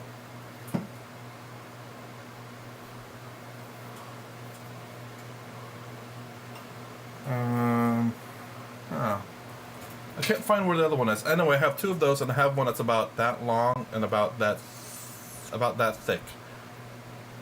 And what it's for is portable. So it's a very small thing that you can bring with you. The reason why I have 2 of those, the ones that I just showed you, was one for here and one for work when I paint at work. But I don't anymore. And the portable ones was originally what I got first because I didn't think I'd be using too much paint. But the reason why I don't really use it is because I can't mix my paint in there. Like how, again, like how I would put a drop of this and then I would mix it with this. I can't do that on a wet palette. So that's the reason why I don't use security. What kind of security guard would I be if I'm looking at my models and not the screen? I'd be a little bit worried.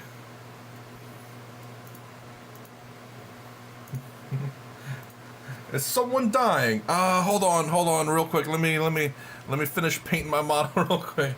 He doesn't paint at work anymore. Translation to boss. Nope, the boss didn't catch me actually. The reason why I don't paint at work anymore is because I want to paint here. Because actually I work on the weekends and my boss doesn't come. They work Monday to Friday, and I work the Friday, Saturday, Sunday, and Monday. So they're not so the entire time I'm working, for the most part, is they're not there.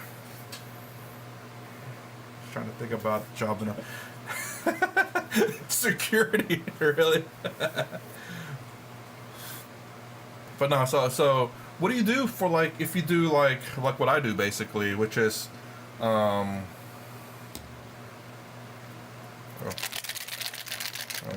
so this is actually a mixture of the Ultramarines and Ultramarines Blue and the what do you call it, the Flow-Aid. It's pre-mixed, so it has the right mixture in it. So all I'll do is just put it in there and then start painting my models. And the problem with the paint palette or the wet palettes, that I can't get the right mixture. I don't think so anyway. I mean, is it possible for me to dilute the paint enough to make it like very? I guess it is, but I don't know. I gotten used to this way, and it's much easier. And I could always just add a little bit more Flow-Aid to kind of to re-wet the paint. Take it easy, Kit Bash. Excuse me, Jesus, I don't know why I'm so coffee today. But yeah, I'm gonna have to go pretty soon too. It is 5. Oh, actually, I want to grab my models outside, and I want to show you the models that I have to paint, that I want to paint. I'll be right back. I'll be right back. I'm gonna grab the models from outside. Excuse me.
All right.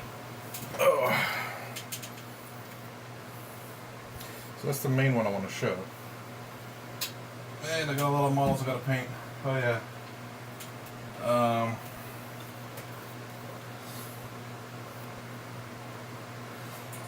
So what I mean, it's just so the towel would be this colors right here. It's just that it's a little bit of a different kind of technique that I discovered that makes it really look nice. Can I see that like edge highlighting kind of thing there? And as you can see, that model and this model, this purple, are the same color. But notice it's a bit different. Like this is a little bit more matte, but this is varnished. And that's what happens when I varnish the purple. It kind of makes it look darker.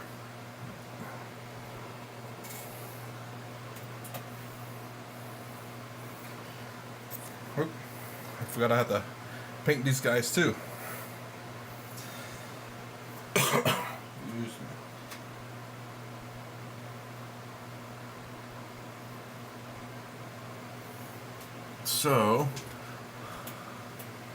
So this guy is the thing I want to paint too.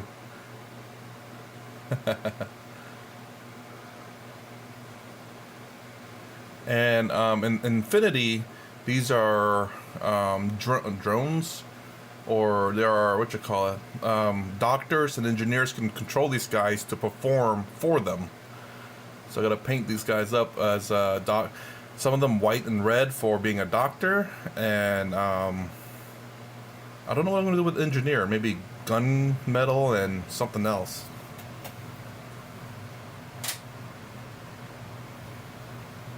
Let's see what else I got.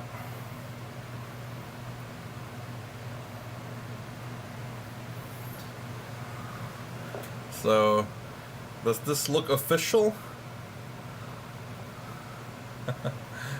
This is a Gladiator tank. It's not technically official, but GW is getting too expensive. But at the same time, I do want to own two armies that are official, so I definitely gotta Gotta blow some money. So this model looks pretty freaking cool.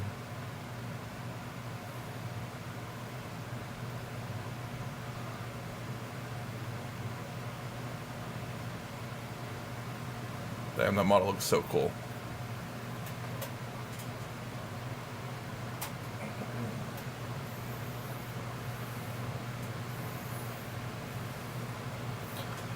Alright, actually I have to pause it right here. So I just want to let you guys know that I stream about the same time every day, about 4 to 4:30 Eastern Standard Time in the morning, and stream for about an hour because I want to paint my models.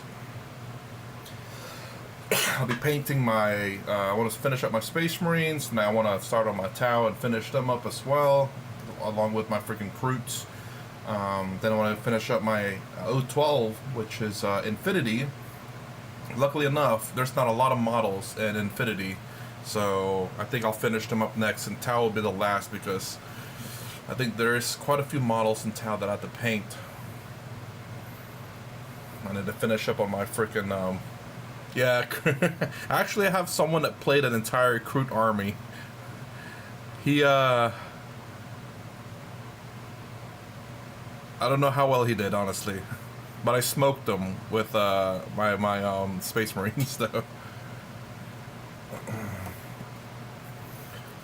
But yeah, I hope to reuse, like, I would love to make this guy my Victor's Guard.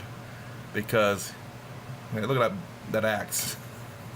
I don't think any models nowadays... Oh, what did they do? I guess I'll talk for a little bit. What did it do to the Kroot?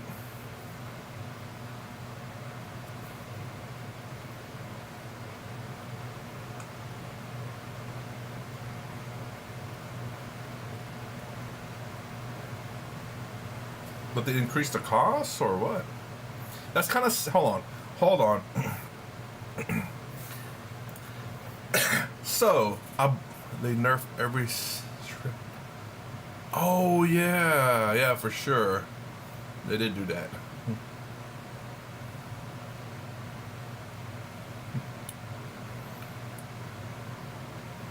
Krootified him. It's always been a Kroot. Yeah, I mean, dude, that's a crazy ability to keep just bringing them back. But what was I gonna say? Oh yeah, the Tau the Tau box had no Tau in it. The Tau box, no Tau, all Kroot. What kind of BS is that, man? Come on. You buy the Tau battle box and not a single Tau comes in it.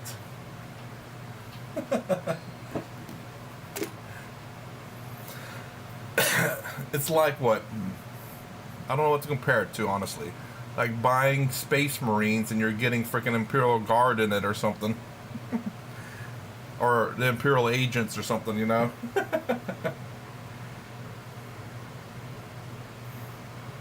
And plus, can a Kroot do for the greater good? I don't think they can they? You could have War Shapers by himself. Pull out a free strat, so you could bring back 29 units that died. Well, not only that, but I don't know if it says it in there, you could do it twice. Before this recent nerf to murder characters, and if he dies, you bring him. How can you bring him back? Hold on, let me grab my cell phone out and pull up that stuff real quick. How do you bring him back?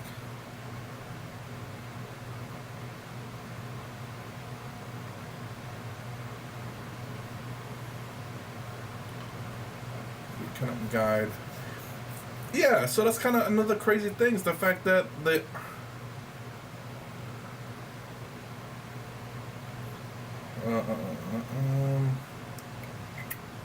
Continue. Tau. Codex. Kroot Hunting Pack. The 2 CP strat. That only works... I don't think that works for characters. I didn't think that works for characters. Hold on. Wow, it's... Oh, there it is. Join the hut.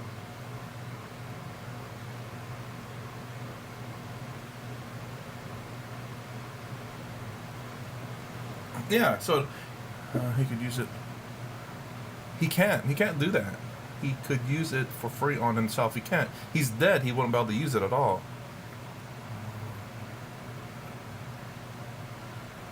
No. There's a restriction. You can't use it on characters. It's the same thing with the Imperial Guard. They also have that ability, and the Gene Stealer cult. They have the same strat. They're the original ones that had it. They can't bring back characters either, unless he's not a character. Yeah, I did. Hopefully I didn't close it. There it goes. So it says, is join the hunt. So you're talking about join the hunt. It's the 2 CP strat. It says, when any phase, target one Kroot infantry or Kroot hounds unit from your army that was just destroyed. You can use this strat on that unit even though it was just destroyed. Effect, add a new unit to your army identical to the one that's destroyed. Strategic reserves at the start of your at the starting strength. Restriction, this strat cannot be used to return destroyed character units to attached units.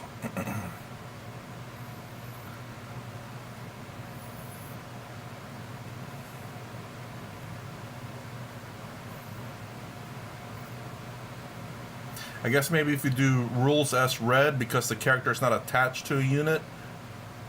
Yeah.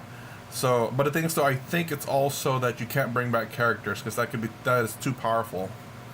But I wonder if they FAQ that. Let's see. Nope. Nope. Killing blow. Nope. Nope. Nope. Yeah, no, but I have a feeling it's not really meant to be played that way. You know what I'm saying? Oh, I don't know who that guy is. I don't really pay attention. Let me look him up real quick. Wendy.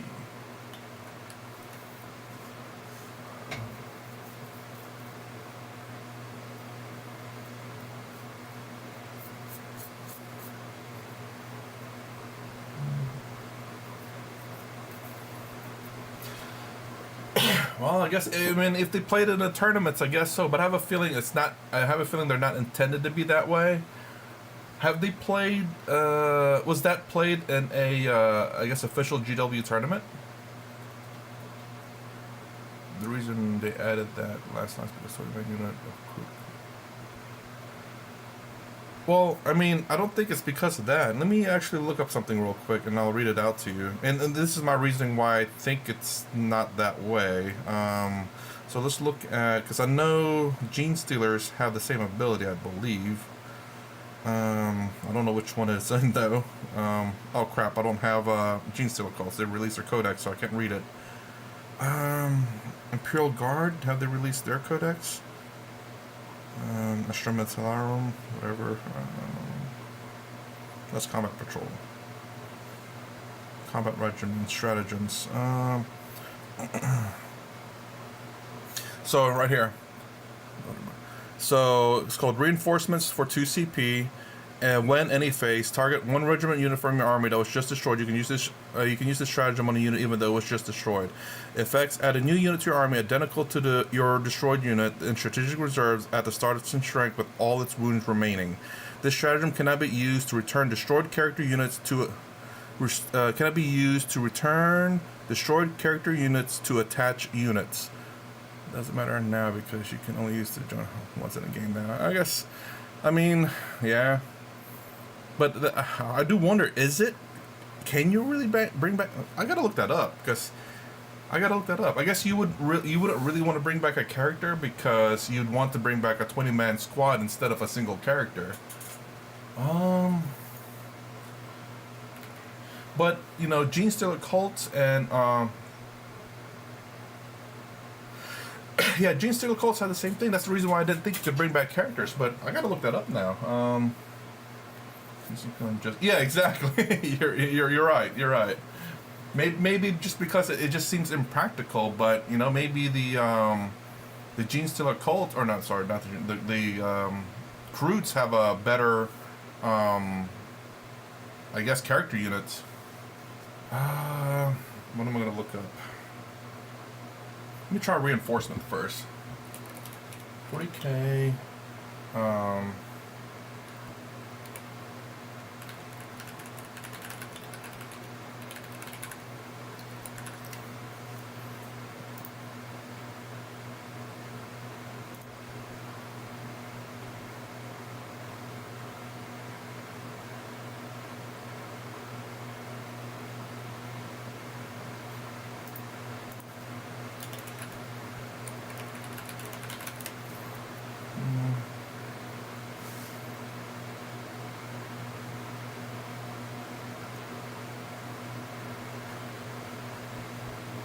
Oh, here we go.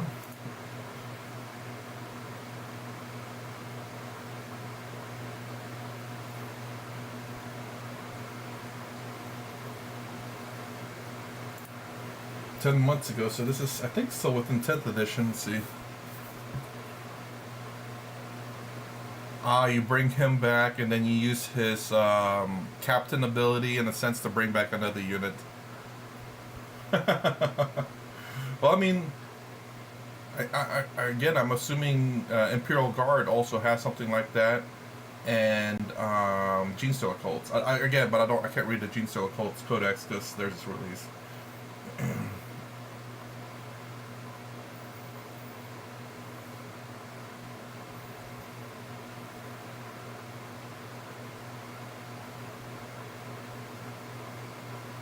Huh.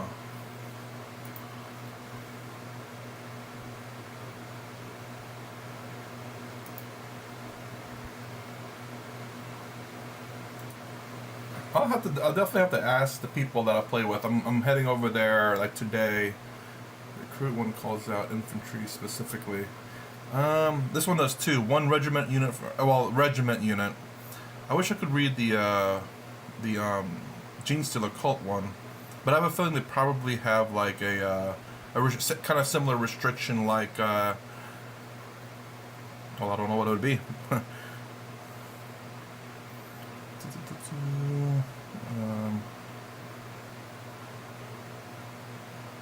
Town.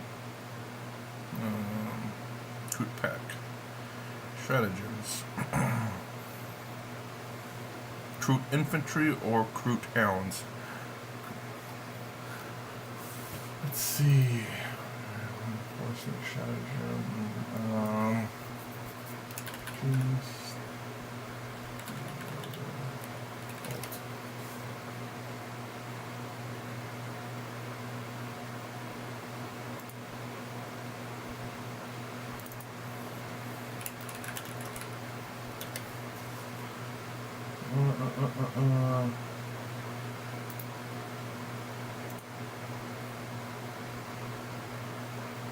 God, is this the current? Nope, not the current edition. Here we go.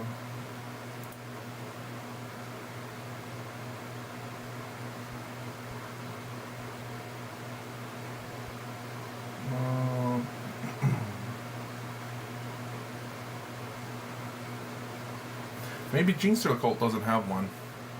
Because I think that's kind of their army rule where specific units just come back. You don't have to spend a CP.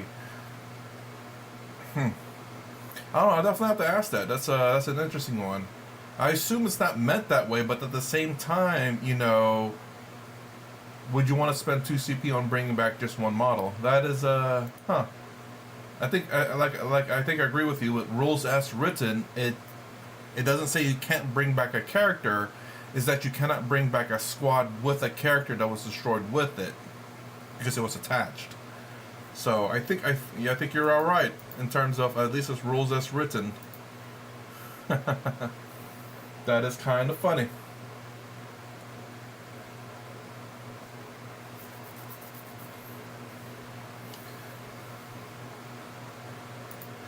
I don't think I'll ever play Kroot though. I do have quite a few Kroots. Precision. Precision isn't really.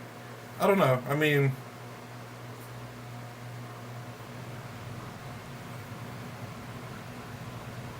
I don't know. So he's just running around murdering characters and comes back for free the entire game. Yeah. I'm trying to think of the Gene Stealer cults, but again, they made the strategist once per game now, yeah.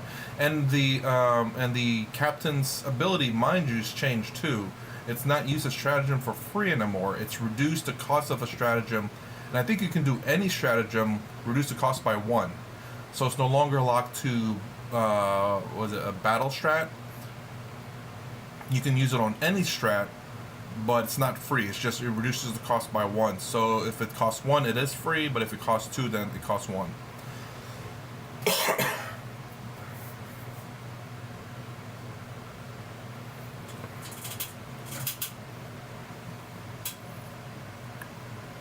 So,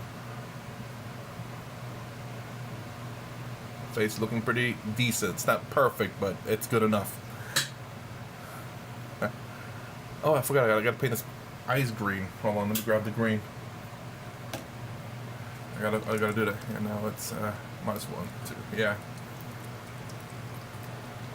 I mean, and the fact that you can't double up on the strat too, isn't it? Because with my Anvil Siege Force, that was so amazing to do double strats. Like use the strat by itself, Captain strat, and then Guilliman strat. Because Guilliman can do it for free too. But now I think I don't know how it works for Guilliman because it's not. I think the guy said that it works the same way now.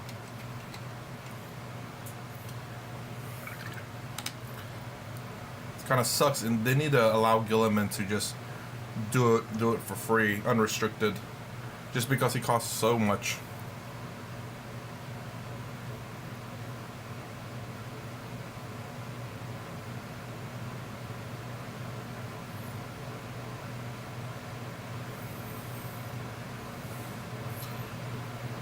Alright, that looks good. Where's the other one? There we go.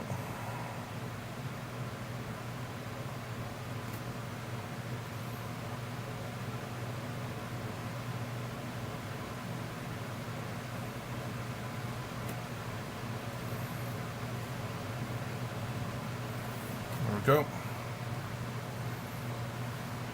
These eyes are green.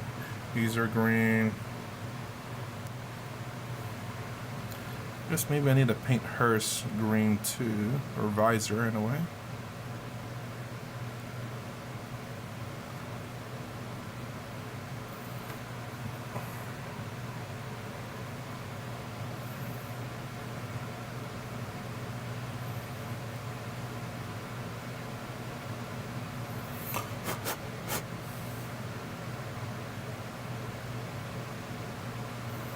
There we go. Even though I think I screwed it up, but it's alright. Painted, okay. All their eyes are green. So I've been meaning to get off for about an hour now, and I think it's time. So I try to stream every day for at least an hour a day, and I usually start my stream around 4 to 4:30 a.m. Eastern Standard Time. Again, it kind of varies because I don't know when I can start, but about 4 to 4:30 a.m. Eastern Standard Time is usually when I start. And I stream for about an hour every day, and I paint, and I talk. So anyways, I gotta pause right here, guys. If you like my content, please consider subscribing, thumbs up, thumbs down below. Thanks for watching. I'll see you in the next vid.